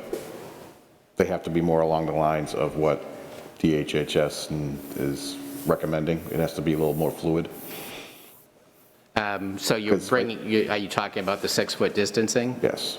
So I don't think how much of that, how much of the MOA do you Well, I'm just saying it want to needs get to be a into, little I more guess? fluid with the changes that are going to be coming forth in the future at some point. But I think for this point, there's that one issue. So I think the question is. But I don't want to keep reopening an MOA every time we, Yeah. you know. So to explore the feasibility of this concurrent teaching, which would include renegotiating or seeing whether the Guild would renegotiate the MOA and issues of technology, accessibility of technology, whatever it would take to explore to see if that's workable for us. Is that kind of the? Yes, that is the motion. Okay, is that understanding? Can we be more clear about what that actually means? So Well, they really, Because aside from the negotiations, that sounds very amorphous, and I think we really need to have, well, I think we really need to have that back by we really need to have that to be able to chew on at the December 2nd meeting. So our next couple meetings are going to be full of winter sports and the budget. So we're not going to touch this, I don't think, until the December 2nd meeting. But if we don't have that feasibility assessment by December 2nd, nothing is happening at the start of the second semester. It's just, we have to make this move. If we're actually serious about this, it has to move at a pace. And I think our problem as to why we're where we are right now is we didn't set out a very clear process to get where we wanted to be. So if we're going to continue to be squishy, then we're going to get squishy, and we're not going to get anything definitive. And we need definitive if we're going to have change. So I guess I think that we need to be clear about what committees we're chartering, who we're asking to go do the feasibility exploration. This is just the one part of it. Then we have other motions that can do with all the rest of it. This is just to talk about strictly the MOA. build. The MOA, that's all it really is, and the But technology. I hear you, Michael, in terms of sequence, like if ideally, there would be teachers who were involved in this learning process so that there would be an opportunity among guild membership to influence the direction. So I'd support the reopening of negotiations, and just, we would need to think about the timing so that everyone is educated about what's involved. Well, to that effect, if you want it by December 2nd, do you want to direct us that we've talked to them and we've met with the guild and we've come back to you before December 2nd and say definitively this is what the guild has told us? If the only thing we're talking about is that piece of it, then yes, I guess well, that piece we have to have. So let's at least get that piece clear. Then you can add the next layer, whatever else you want to add. Let's clear this motion off the table. You're perfectly fine to make another motion, add the other pieces in there, that's fine, but let's get this one done.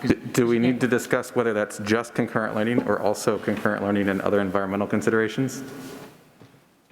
Or environmental considerations, meaning the things that Brian's, yeah. I think if we open it, we got to do it all. At some point, we'll probably have to have a non-public session or non-meeting to discuss that. That particular direction doesn't require any non-public. I mean, you say this is what you want as a board to happen, then that's what we do. We invite the board into the guild and we have our negotiation teams meet. Can we open the full menu of items, but if environmental considerations are bogging down the process that we would need to make a timely decision on instruction, change mid-course on what we consider in the scope? I'd leave that up to the negotiating committee, probably. So I'm on the negotiating committee, and I'm not clear what the board is, if we pass this motion, what is the board charging the committee to advocate in making any potential change? So I'm hearing very clearly the concurrent learning, the live streaming essentially of instruction. On the environmental, and just speaking for myself, on the environmental piece, one thing that I feel is abundantly clear is that there really is no state guidance. The state has effectively relayed CDC guidance, which is still 6-foot distancing, but muddied it with, if you can't do that, then try to do this. And so, to me, that's not something I support, because that 6-foot distancing is still the gold standard. It has to be fluid, though, because it's not going to be that the whole time. Right now, the contract is rigid. It's 6 feet. If it ever changes, it's still 6 feet. If it ever changes, if CDC, DHHS changes it, it's still 6 feet according to the agreement. So then maybe tie it to future changes in CDC guidance? CDC or DHHS. Because CDC is national, DHHS is local. Okay. And so are those the only two things that this motion would charge the board to advocate in terms of changes? Correct, as far as I can see.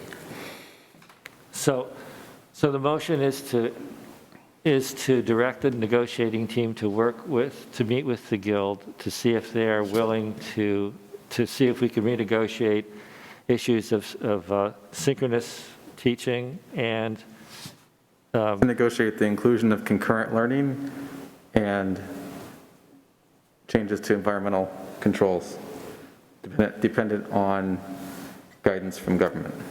Okay. From state and federal government. That's clear. All right, Okay. I'll amend my motion for that. Don't ask me to say it again. Okay.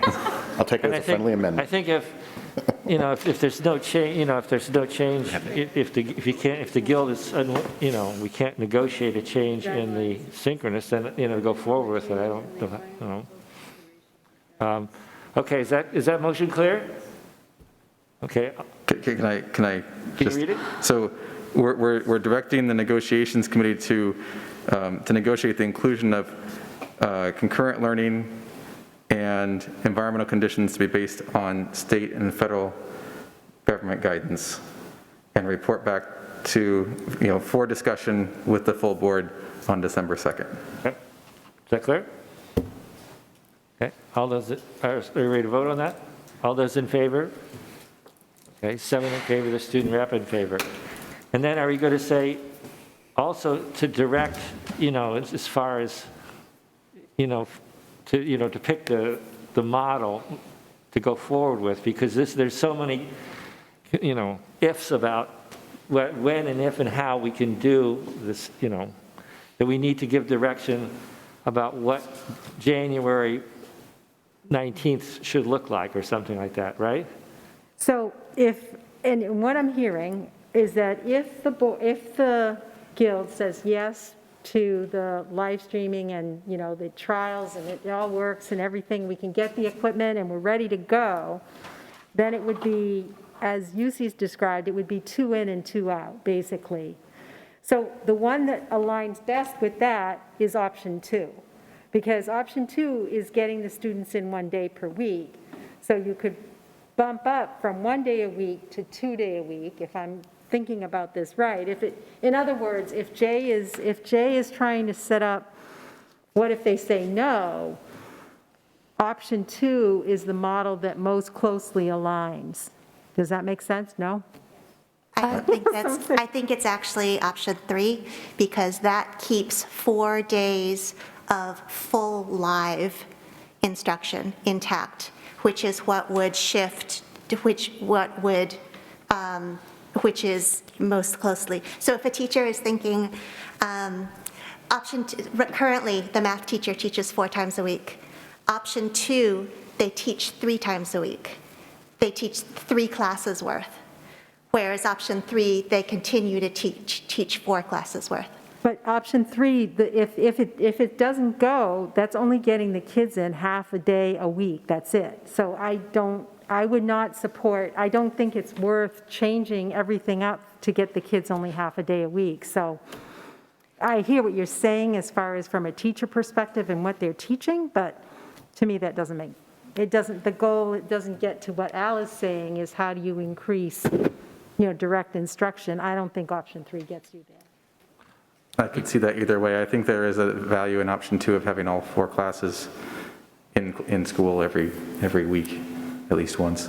So I'll move to direct the administration to plan for, at minimum, option 2 for the middle school for the 2nd semester as a backup plan. Okay, is that a motion? Yes. Okay, is there a second? Second by Brian? That would be the model that I would pick. Yeah, me too. Because I think, I really, as difficult as this conversation has been, I think it has opened up I think you've made, and Yuzi and Michael, you've really made the case that if you're going to really solve the problem, you have to think probably beyond these models. You have to think of something else. I really appreciate, as difficult as it's been, that you've kind of raised that. But to me, there's so many ifs to get there, and so I think that I would support Model 2 as a direction, because I think the likelihood is that, we might, we wouldn't have all those pieces in place by that time. But I think that's good work, because I think, as Michael says, this is going to be a long game, and we have to plan for the long game. So the motion has been made and seconded to direct the administration to prepare for Model 2. Is that correct? How Okay. do we clarify that there is still this opportunity in, say, late December to say, actually, in Q3, we now feel comfortable enough to have that head-to-head? Is it just something that's widely known for anybody who's watching the video, or do we change the motion in some way? So I did say at minimum option 2, and I was intending after this to follow up with another motion to direct the administration to identify a technology platform and to establish a standing committee that includes parents, teachers, administrators, and at least one school board member to explore the feasibility of concurrent learning. So that would be, that was where I was going in terms of continuing that as well.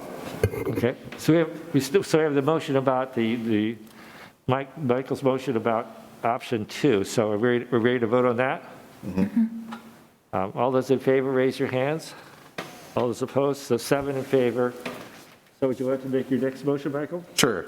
I'll move to direct the administration to identify a feasible technology platform and to establish a study committee or a planning committee that includes at least some parent representation, teacher, administrator, and board representation to explore the implementation of concurrent learning in Oyster River for the second semester. Is there a second to that? Second. Second by Brian.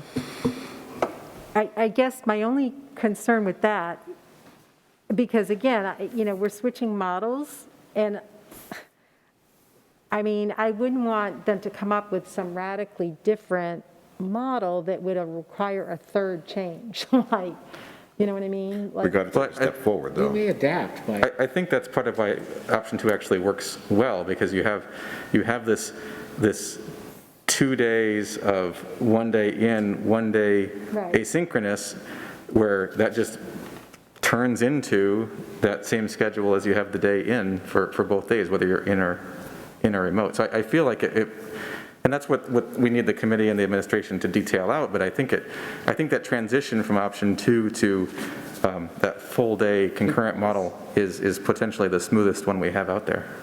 I guess I'm just not sure of the purpose of the committee if we're already saying that that's what we're going to be doing. Well, I think part of our challenge here is the level of detail of what we're working with. And really, if I was to lay out a whole process, and I didn't give this enough thought before this meeting, but if I was to map out a whole process, I'd say, ideally, we'd have enough of a framework by December 2nd that we could then go back out to the middle school and high school community and do a survey that says, hey, look, if we did this, would you be up for it, essentially? Would you come in if we had concurrent learning? And maybe there's other questions to that too, but we have this track record of wanting to get community feedback. We have to have enough detail to that. I think part of the reason that we don't have a clear vision for where we are at the moment is because the administration was doing model development in parallel with the survey so that they were not really learning from each other. And so we have the opportunity now to detail out how concurrent learning might work over the next 4 weeks, and then do some survey work in December so that we have feedback from the whole community actually on what we're planning to do potentially, rather than be talking about 2 different things, which is what happened in the last. it'll be much more efficient, because as much as I like the idea of spending about 20 hours here for a meeting, right. We need to it's kind of like the finance committee. You have to send the committee off to get some work done, to bring it back so that hopefully we can make timely decisions. Yeah. I think if you look back, if we had these options in the survey, we would know much more clearly what the 71% that said we want to be in school really means. As it is, everybody who took that survey had to interpret that their own way because we didn't have detail to go along with that. So we have to, I think for that to be the most valuable, we have to kind of do those things serially. And to do that, let's get this committee going and at least put a framework together. So just in terms of Jay actually getting the work done on the option 2, Michael, he would very specifically have to reach out like Misty and David did with that model to see what those specific numbers are so that he could build that schedule. So you'd have that going out to the community, and then at the same time, avoiding that word, we would let them know that we were doing this investigation to see if this was a possibility. So for Jay to really pound on option 2, he needs to get that data post haste. Okay. Yeah, I guess I'm still a little unsure whether another committee would really be helpful or would just be more burdensome on administrators that are trying to get all of this work done. I just keep it lean because you only got 4 weeks, and it's like the more people you add, the more difficult it gets. So keep a small core and be productive because you got a really tight time frame. There is a lot we still don't know. Maybe in December we'll say the teachers are, we are legally able to do this, but actually we choose not to. And so that's, I think, what the committee is doing, is really kicking the tires of this model. For the survey, I wonder if time is of the essence for surveying families for option 2. We do know enough about what the concurrent model would look like in terms of 2 days in, 2 days out. Just, a consideration that we might be able to do that part of the survey even before we know all the nuts and bolts of how it would work. So, Are you talking about, Jim, a survey related to option 2 or a enrollment choice? Because we did both steps this summer, right, with elementary? We did, and so specifically in relation to all of these models, the feedback was, as you noted, Michael, very generic. And the reason it was generic is we didn't have models to lay out in front of them. So I think that, in terms of Jay having that option 2 backup, he needs to get those numbers down cold from the parents. Are you going to come in? Are you not going to come in with this model? But we also, in that survey, can inform the parents that we're investigating an alternative model that involves concurrent instruction. So I think, Michael, it's possible to do the definitive information Jay needs and the informational piece, at the same time. So that's what I'm trying to get to. Jay can't do anything until he gets 100% of the responses to this specific model so he can do the detailed work that's necessary. But at the same time, you're having a lengthy discussion about a potential model, we should inform the parents of that as well. So you're envisioning, with regards to model 2, doing the 2-step process like we did this summer with elementary, where the first step is a non-committal survey, but with specifics about what it looks like, and then the second step is now lock and load. After we've decided whether we're going with option 2 or whether we're going with concurrent, presumably, an enrollment choice. Yeah. Right. Yeah. So is it clear what? So could somebody read the motion, or I don't think we got a motion on that. Yeah, we did. So I move that we direct the administration to... Brian was the second. Yeah, to identify a technology platform and form the committee with the appropriate representation what did I say? Include parent, teacher, somebody, and board members. Admin. For implementation of a concurrent learning model, seconded by Brian. Yeah, what Wendy said. Okay. So is that clear? Yes. We're ready to vote on that? All in favor, please raise your hand. 7 in favor, the student rep in favor. So I think we need to take a break now.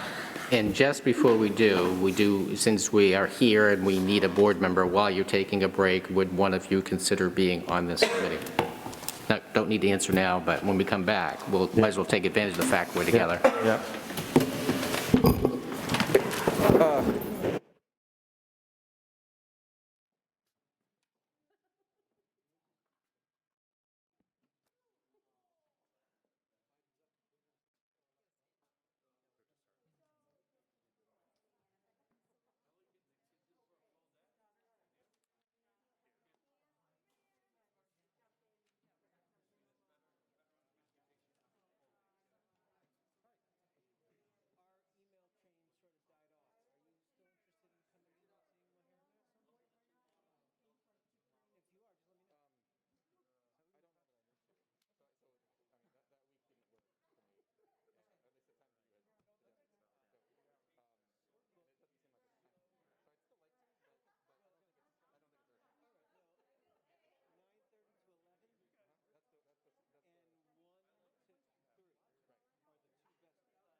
Can I just, I thought we were going to, She thinks she Oh. wants to do it.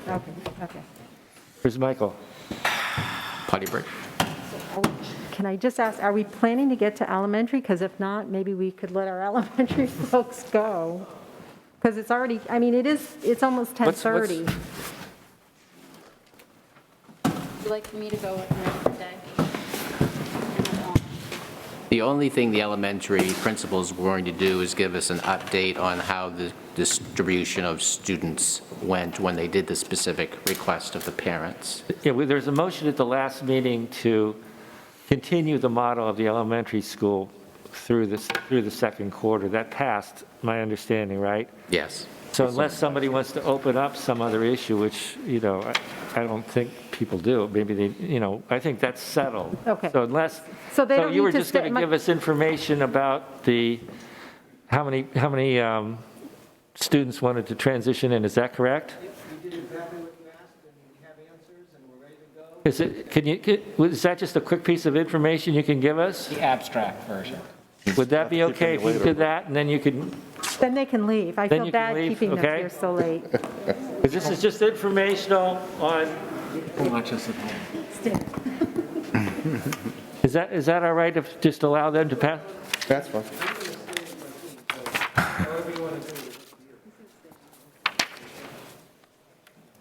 You said they're going to stay anyway. We're going to stay because our colleagues are here, so. Okay. We're organizing things. Okay, well, Suzanne, and then,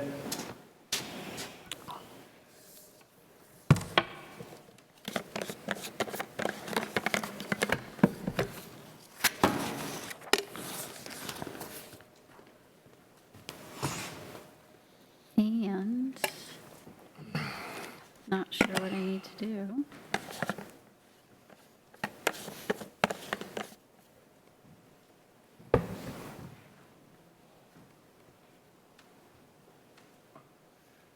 Oh, sorry, I'm not sure what's happening.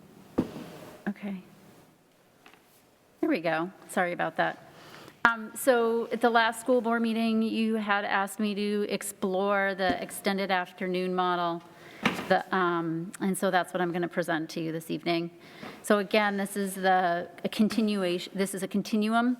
It's a model in phases over time. Fully remote, we're not in fully remote, we're in a remote with targeted learners. I'm going to talk briefly about that, and then I'll get into the in-person flex, introducing larger numbers of students. And then the 50% model, we won't be looking at this evening, but that I've presented, and then obviously fully in. So the current model, right now, we have about 60 kids coming in every day. We've increased the number of students that we're reaching, though. We're about 150 total students that are coming into the building, and we're increasing all the time. So we haven't had the opportunity to bring the freshmen in as much as we would like. We're in the process right now of planning for Wednesdays moving forward to have freshmen in the mornings for about 3.5 hours, and we have some things we're working on right now for that. And then in the afternoon, we'd like to bring in the other classes. So the freshmen would come in the morning. So the 18th would be the first day we'd be able to do that of November, just because next Wednesday is a holiday. So the 18th, we would bring the freshmen in the morning, and then in the afternoon, we would bring in another class, whether it's the seniors or the juniors or the sophomores, and we would be doing that in a rotation where the freshmen would come every Wednesday morning, and then another group would come in for whatever Wednesdays we have. Obviously, we're missing some Mondays because of the holidays. This afternoon model really focuses on the self-aware learner. This is our vision of a graduate.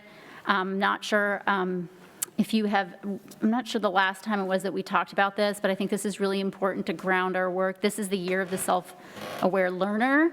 Every year we have a theme. We've had a year of the responsible citizen. We've had the year of the effective communicator. And so this year is the year of the self-aware learner. We felt like that was most appropriate considering where we all are during this pandemic. So this model really talks about self-advocacy, talks about students becoming self-regulated and self-directed, and really understanding, being adaptable and understanding how to access supports that they need and working with families to do that. So the afternoon model shifts the remote period so that they're not 80 minutes, they're an hour instead of 80 minutes in length, and finishes the day at 12:30 is the end of the last class period. And then the kids would have lunch, and the faculty would have lunch from 12:30 to 1:30, and during that lunch period, there would also be travel for 50% of the students that would be coming to the building. And I will talk a little bit more specifically about what that 1:30 to 3:15 time looks like. But they would be, 50% would be in on Monday, and then 50% would be in on Tuesday. The students that are not in the building would either be working on their classes asynchronously, because the teachers would be in the building working with students, or they would be involved with remote synchronous opportunities, because we do have faculty that are not able to come into the building, and so they may be able to offer some opportunities for students. And then if students would like to stay, if there are clubs or activities happening after school, they could stay, and we would have a late bus at 4:15. So the times here matches with Jay's time, where he ends at 3. So they would pick up the middle school kids at 3, and then the buses would come to the high school at 3:15, and then the run would be done that way. And then he also had a 4 o'clock bus, and so it's the same thing with the 4:15 bus. So what the kids would be doing during that afternoon time, and before I keep going, one of the things that I keep hearing people say is, how does this flex? Like, how do you increase the number of students accessing? How does this grow over time? And I like this model because it can grow over time. We could easily add a Thursday and Friday to this. That would be so simple to do. And we could also look at, in this model, we could look at ways to have learning pods in the building where students could access their periods, the A through E, let's say, on a blue day. And then if a teacher, if I could do this, if a teacher wanted to hold an in-person class for C period, it's possible to have those kids go into the C period class and have C period with that teacher. We'd have to monitor the numbers of kids in the classroom. We'd have to work with the teachers, and it would take some planning. But it does offer that opportunity for those in-person classes. And again, we'd have to be very careful about how we did that. It would take a lot of planning and preparation, but I think that it is possible in this model to do that. So during that 1:30 to 3:15 time, we'd have 3 30-minute sessions. The activities during those 30-minute sessions really are to support and reinforce remote instruction. Missing an activity is not going to penalize a student. One of the things that we heard from kids loud and clear was that they wanted to make sure that this wouldn't add to their workload, because a lot of the kids are saying they're very overwhelmed with work as it is. They don't want to miss something that they, and they don't want to have additional work. So this would be reinforcement of remote instruction. Some examples of that would be classroom-based activities. So if you have a remote lab that the students are doing on their own, and they maybe are challenged with that remote lab, the kids could come in and do that remote lab in the classroom with the teacher and get help with that remote lab. Whereas you could do it at home and you would be fine as well. And another example would be to come in for discussions for French. So you could come in to speak the language and have a discussion group in the language. Learning study techniques, or just getting study help for Algebra 2 test, AP exams, getting some additional support for AP exams, things like that. The other piece we would use this time for, you could have a 30-minute session for academic help, which is similar to our office hours. So there would be individual office hours, assessment prep, relearning. We would have our math lab open. We'd have peer tutoring available. We'd also have our writing, maybe possibly have our writing lab open as well. And the library would be open.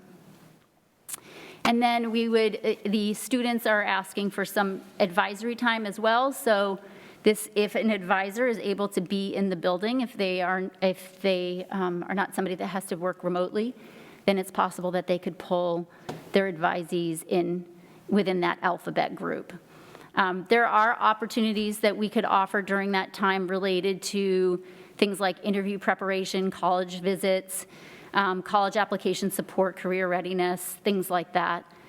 social emotional learning. We may offer Connect training for freshmen there, but we probably do that on a Wednesday, but it gives us an option. You know, it makes it a little bit easier to access the kids because they're coming into the building. And then we would look at possibly having sessions for remote students that are not able to come in the building, because we will have faculty that are not able to come into the building. So we could look at that as an option also for kids. And then Michael had asked the question about contact tracing. So in talking to Kim Wolf and in talking to Sue Johnson and Celeste Best, who we've been working on Adaptive Scheduler. So Adaptive Scheduler is the program that we use for our office hours, our flexible scheduling. So it could range, really. It's really difficult to say for contact tracing. I mean, it could be a student that's diagnosed positive could just have interactions with, 10 kids in those 3 sessions for each of those sessions. So that's 30 kids and then 3 adults. Or it could mean up to a full program shutdown, depending on the contact tracing. So it really is, that's a really difficult answer, but this gives you sort of the minimum, which would be the 30 and the 3 for a student. For faculty positive, you're talking about a little bit more than that. But that would be something that we would work with the nurses around that, the health office around that, and DHHS. So after-school opportunities would be set up by the faculty directly with students. We would still use Adaptive Scheduler because that allows us to trace kids and adults to figure out who's coming in contact with whom. And we would have different clubs and student groups, peer tutoring, enrichment. We would offer homework done after school, so that's something we traditionally do during a normal school year, is we would have a homework done, so we could offer that also for students as well. To make this model come to fruition, we would need some time because we would have to get faculty. We're in process of getting more faculty into the building, so we would continue that. We would need to communicate with parents and with kids. We would need to make special education adjustments and CTE adjustments. We'd have to determine the sessions. The sessions would have to be determined about 10 days in advance before students come, because they would have to go through Adaptive Scheduler to be able to schedule themselves, and then we would need a week for our buses for students that need transportation. We would also need to figure out an internal structure for coverage, because we would have to cover that ourselves. Finding substitutes for that period of time would not be possible, so we'd have to just make sure that we could cover it internally. And then, again, Adaptive Scheduler is a fabulous program that we've used. And our teachers use readily. However, our 9th grade has never used it, and our 10th grade has only used it for part of the year. So we need to do some retraining and some support around that. So those are some of the different areas that we would need some additional time. I do think that there's possibility of growth with this plan. I think we could add the other 2 days, and I also think that if we could have some learning pods in the building, we could open up the possibility of teachers hosting classes with some of the students. So that is, and I know, go back. I know that I went very fast. It's because I know it's late. And we did poll the students. We've been doing a lot of surveys of kids. And these afternoon opportunities here, the classroom-based activities, the academic help, and office hours, and advisory, those are things that the kids asked for in our survey. So we asked them very specifically, and Mark can speak to that if you have questions about that, specific questions about that, but we asked them, if you came at the end of the day, what would you want? And we gave them a variety of options, and those were the things that the kids, resounding, yeah, that's what they asked for. So we tailored this to what they're requesting, and also what parents want kids with their teachers, and so that's what this would allow for. Questions for Suzanne? Well, I guess, and I know I asked this last time, but in lieu, boy, it's getting late, I can't even think anymore. Given what we chose in terms of the middle school, I guess I would like to ask Catherine, in terms of the impact for special education, if we do this, how is this, given that we made the decision around the middle school, is this still a doable model in terms of being able to get this And going I'll ask pretty Melissa to quickly? come up to answer that Sure, question. that's fine. Yeah, Melissa's. Yeah, that's fine. She's going to answer it because she's been involved in the model. Yeah. Hi, yeah, we'll have to make some adjustments to the Monday and Tuesday afternoon schedule. Most likely, students will have to spend some of that time doing special ed services and won't have all of that time to see regular ed teachers, just because we have so many services and so little time to fit all those services in. But you feel like it's But workable? yes, I think and- it's doable. Okay. Okay.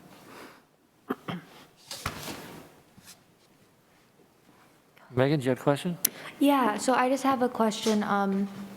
So I guess from the student perspective, I think that everybody really is eager to get back in school for the academic piece of it, because that's really what has been, I mean, social, emotional stuff and everything, but academics are a huge part of it.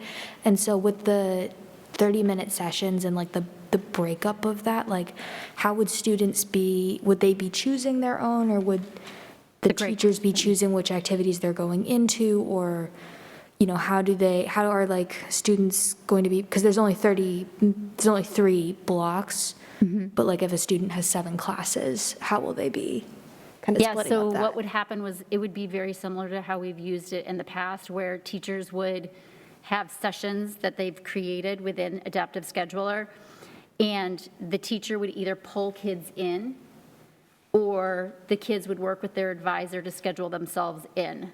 And so if I'm a senior and I'm looking at my teachers and I'm seeing, I'm taking AP Physics, and I see that Mr. Tebow is offering an AP Physics session, then I could, and he's got 10 spaces or 11 spaces because of his room, I could schedule into that.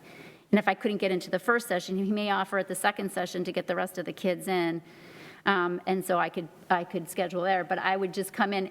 If I had a car, I could come in for that 30-minute session and then leave, and Adaptive Scheduler will tell us that I was only there for that 30-minute session. If I wanted to stay for more, I could sign up for more. If I was dependent on transportation, I would sign up for more of them. It's very possible that we could have a learning pod also here, where students are working on coursework or whatever, where it's basically just a quiet place for them to go and to work if they're in that alphabet. So I guess like, this is like effectively like Flex 1 and 2, what we had in school. So I guess, yeah, for students understanding this, it's kind of like a version of having Flex, but at the end of the day. Yes, it's like a big flex at the end of the day. all right, It's three, instead of 1 and 2, it's 1, 2, and 3. And actually, when we built on the back end, Mrs. Johnson built it on the back end. And she built it like Flex 1, 2, and 3. Okay. And this would allow us to actually, like if a teacher couldn't come in for 2 weeks, we could remove the teacher from an option for kids so that they couldn't actually, kids couldn't sign up to be in that classroom because the teacher wouldn't even be available. I really appreciate the emphasis on the ninth graders as targeted learners coming in on Wednesdays, and possibly designing some of the sessions around their particular needs. That's really wonderful. Question about I know it's so late, about shifting, the possibility of shifting to concurrent learning also. I don't see any conflict between this and a concurrent learning model if the high school implemented that down the road. No, we could have that happening while this is happening. The only thing we would really have to look at is we'd have to go back, and we looked at this before, we'd have to go back in and look at class size and numbers of students in a classroom.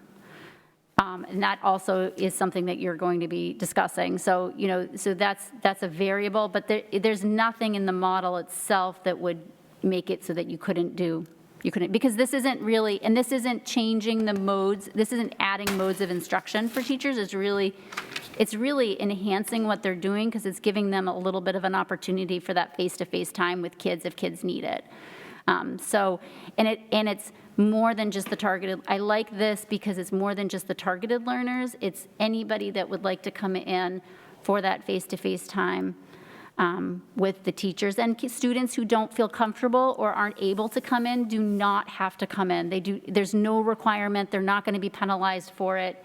It's actually going to give kids more time for asynchronous work. And that was one of the things that the kids asked for, is they asked for more time to do their work. So I think that this responds to what the kids are asking for, it responds to what some of the parents are asking for, and I think that it's not a huge disruption if we wanted to shift. One of the things I like about this is because it isn't required. They're not missing, a class, a core class or whatever.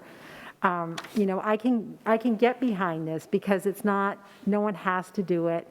If we have to shut down, it's not like, it's not disruptive to core classes, and especially at the high school when you have to consider, things like college and all those kinds of things. So I commend you for coming up with a creative way to increase in-person, because I know that's important, and I know parents are going to be upset about the middle school decision. It is really important. Speaking about myself personally, I understand, and it is so hard to know that these kids are hurting. So I appreciate that it sounds like we have a way that is very, very doable. And if numbers start to increase and it gets a little bit hairy, you can pull back and it's not a big deal. You're not, taking away from academics so much that that's really going to impact. So I can get behind this. What kind of feedback have you received from the teachers? I think that, I think adults are nervous to come back to, they're nervous to come back to school. I think that they appreciate the fact that they're not losing a lot of instructional time and that this is not changing the modes. They're not, as UC talked about, those multiple modes of, so I think that that's a good thing. But, I think if we want kids in the building, and that's a goal, then this is probably, again, the least disruptive and easiest way to shift back and forth. So if we had a case in the building and we had to shut down the program, we could shut down the program and then start it back up whenever DHHS let us know that we could. Megan, and then Brian? Yeah, I just want to ask what the timeline for implementing this would look like. Well, we've talked about that a little bit. We've been kind of doing some of the back work behind it. The earliest, I hate to give a date, because the earliest would be probably like the Monday and Tuesday before Thanksgiving, the earliest. That's really pushing the envelope for us to get it going that quickly, but because there's a lot of things we have to do, especially with Adaptive Scheduler.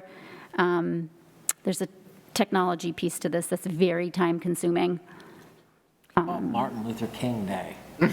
And do it concurrent with the middle school. Brian, did you have a question? There's a part of me that thinks, those 2 days would probably be good days to try it because we probably aren't going to have a ton of attendance. To be honest, that's the 2 days before the holiday. But I don't know if we'll have all of the pieces in place that quickly. We can try. So you're thinking like a couple of weeks, really? Yeah. Okay. Yeah. I wonder about, to Brian's point about people traveling over the holidays, whether a trial before Thanksgiving would be informative, but then there'll be such draw for the students to participate. I'd hate to have a conflict between doing what is right in terms of quarantining versus having the value that comes from one of these. And especially since these cohorts are larger and more fluid than at the elementary or even will be at the middle school. Yes, yeah, that's definitely, anytime we're asking kids to come into the building, we're hoping that they do the pre-screening and they answer appropriately with their families and they make the appropriate decision. It does help that there's no academic impact, or at least negative penalty for not being there for this. Yeah. And students could come for one, if Megan's a senior, so she could come for one session, and then if she's able to drive, then she could drive home. So would somebody make a motion to adopt this, or are we at that point? Okay. Brian? Make a motion to adopt this plan for the high school. By Brian, is there a second? I'll second. By Denise? Are we, the only question I have is, are we going to specify the time frame, or are we going to leave it up to admin? I think, my sense is, unless we want to postpone it till late, I would think, use the time frame that you already, mentioned. If we can get it going, we would, if this is the model that you choose, I would work with my team and with the teachers to get it going as soon as we possibly could, if that is what your goal is. Yeah. And to be honest, the thing with the kids, to explain to them, as far as the quarantining, they're not going to have an academic penalty if they don't attend. And if they come in and they're going to mess it up for everyone. And I feel like the sports teams showed that they understood the seriousness of it and really did a good job. So I have some faith that they would be able to do that and would understand, I'm traveling over Thanksgiving, so I'm going to miss 2 weeks of this. But I feel like because there's not that pressure of, oh my gosh, this is, an academic course. If I don't go, it's going to impact my grade, blah, blah, blah. I'm willing to take that chance, I guess, in this situation. Ready to vote? All in favor, please raise your hands. 7 in favor, the student rep in favor. Thank you so much for developing that plan, and sorry we had to wait so long. Thank you. So could we have the elementary group come up? And this is basically just information. There's not a vote on a model here. Quick and painless, quick and painless. Famous last words. That's the hope. So this is just a reminder of what happened at our last board. We had a board meeting on the 21st. You directed us to reach out to families. We wrote our letter and sent it out on Friday. We gave them a deadline of the following Friday, which was the last Friday we just had. We sent out a reminder letter during the week. We sent out one letter to remote families and a separate letter to all hybrid families. It was the same letter for both schools. Perfect. It told them that they had these options and that they needed to let us know. We then spoke to each family for our 2 schools in person, on the phone, Monday or Tuesday of this week to be done. And that's it. So it worked. Yep. Awesome. So we have 1 going from hybrid to remote at Mastway. We have 9 changing at the 2 schools from remote to hybrid. We can support them at our buildings. That's what we're doing. Good. Thank you, David. Are you 100% full now? Or is there still a couple? So if someone did approach you now, would you accommodate, or would you wait till the next quarter, or? I would ask that of the board, to be honest. I think it was even talked about at our last board meeting about if you would allow administration to make that decision on an ongoing basis, especially for families who are struggling. I mean, unless it requires like additional staff or something, I'd rather you guys use your discretion. I think the only issue would come if families started opting in and out, back and forth. That's a big disruption to classroom teachers and families. We can have that conversation with people and let them know, if we have space and you need to make the choice on some random day in February, we can handle it, but then that's the choice you've made. Except for that piece, I think we can do it whenever a family needs it. Great. Thank you. You bet. Did it. So, Michael, I think has circulated a possible resolution for the New Hampshire School Boards Association dealing with turning technology and regulation on turning screens on and off. So I don't know if people have questions for Michael or whether we're ready to vote on approving him to taking that to the assembly for the School Boards Association. Could you just give a quick context for who makes these decisions and why this is the body that, because I know Dover, for example, requires students to have their cameras on, so what is the environment like now?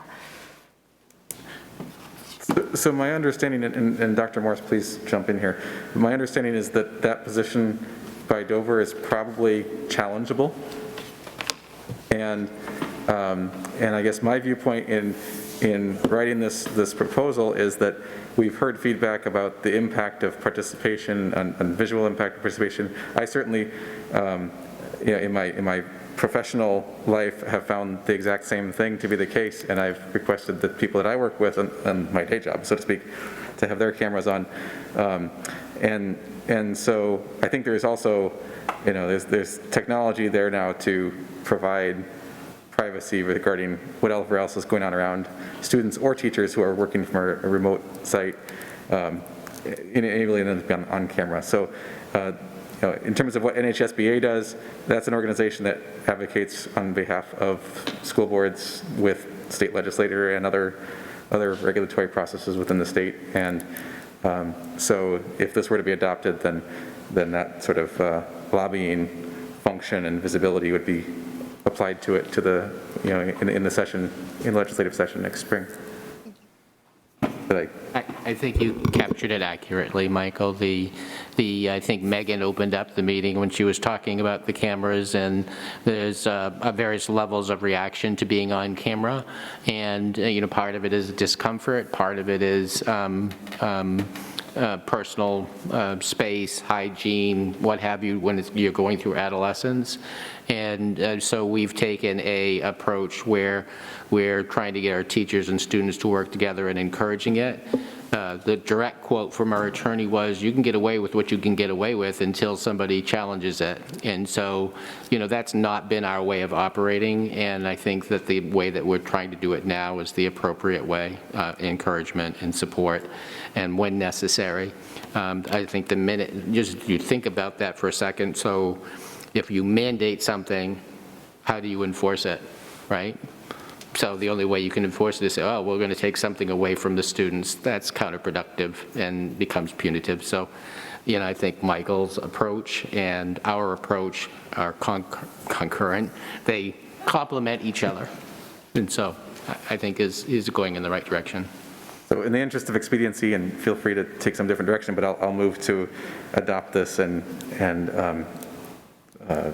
present it to the NHSBA Assembly. Moved by Michael, I'll second it. I think it'll create an interesting discussion at the Assembly, because I think you're going to have a lot of people that are kind of struggling with it. So I think it's going to be, whether they approve it or not, it's going to be an interesting, I think it'll raise the question in a good way. Dan, are you the rep? Yes. How do you feel about this? I think it's spot on. It's well crafted. But I think Tom's right. I think it's going to prompt a lot of discussion. I think some school districts, frankly, aren't going to have a lot to say about it because they've been going, full in person. But those who have done remote are going to really, it's going to facilitate some good discussion. This is a statewide issue. Yeah. It's not specific to Oyster River. Yeah. So ready to vote on this? All in favor, please raise your hand. I'm going to abstain because I missed the email. I didn't see it, so I'm just going to abstain. Okay, 7 in favor, or 6 in favor, the student rep in favor, 1 abstention. Now, just from a procedural perspective, these have to be in by a couple days from now. Who takes care of that? So, well, we can do it a different way. My understanding is I can email this directly to Barrett Christina. Yeah. And it'll be added for the Delegates Assembly in January. Great. Okay, cool. We took off the unanimous consent agenda the motion to appoint Maggie Morrison as the 2021 Sustainability Coordinator. Denise, you wanted to? Yeah, but I think Todd pretty much answered. I think that I got to bring it up again. Excuse me just 1 second. I just want to bring up. All right. So my question about it was that it's still the 20,000, and my understanding was when we did the strategic plan was that the plan was going to be to transition away from the coordinator to divvy up that money into these stipend positions. So it sounds like the transition year is just being postponed 1 year because of the pandemic. Exactly. So given that, I'm fine with it. That was basically my question. Okay. So can we have a motion? Going to move? Yeah, I'll go ahead and motion to nominate the Sustainability Coordinator. Moved by Denise, second by Dan. Discussion? All those in favor? 7 in favor, the student rep in favor. Okay, we're down to school board updates, committee updates. Probably not too much on that, right? Public comment?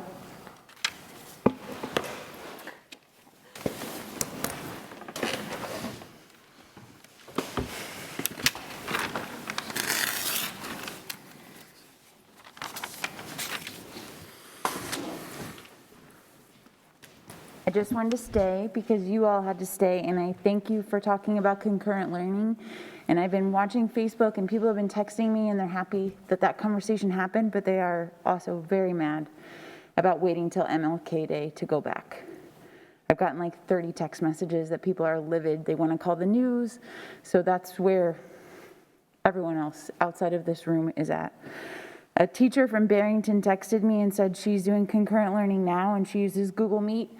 And I'm very nervous about waiting to get this perfect situation where we have the best camera and all that stuff. Maybe we should just Band-Aid it until we get something better. And we keep this fluid. And when we get something better, we swap it out. But we don't need to wait and wait and wait. Because when you're watching at home on your couch and you guys say, we'll meet again in 2 weeks, that's a lot of mornings of waking up with your kids sad to do this. And every night crying that they don't want to go to sleep because they have to sit in their room to do the computer again. It's a lot of days of doing that. So, and also the guild, like a lot of pressure got put on them tonight by you guys. So pretty much the guild is in charge of knowing if we're gonna do this. Because if they say no, your hands are tied by this agreement. Is that my understanding? I guess you can't answer my questions. Okay. I guess that's all I had to say from everybody out there, but thank you for your time. I appreciate it, and I guess this isn't, you can't answer me, but is the guild, like, members, is that a public information? Can parents look that up?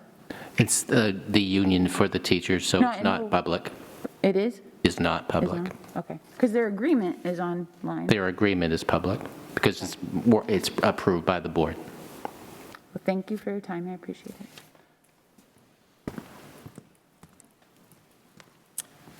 Hi, Christine again. I just wanted to, again, same as Jill, thank you guys for staying so long. I can't imagine doing this all the time, but I am a little disappointed in some of the stuff I heard tonight.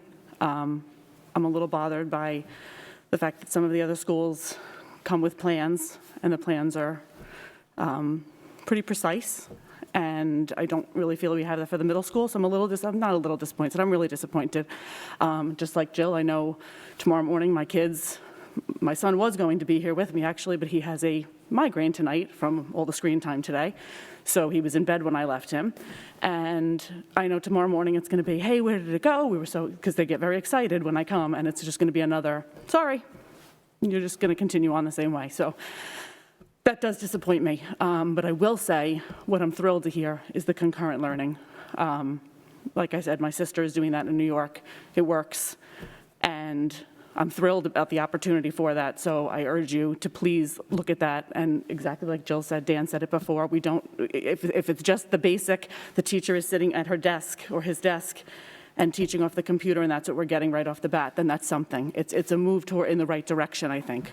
So, don't overthink it. Keep it simple if we need to is basically what I'm urging all of you to do. And again, thank you for your time.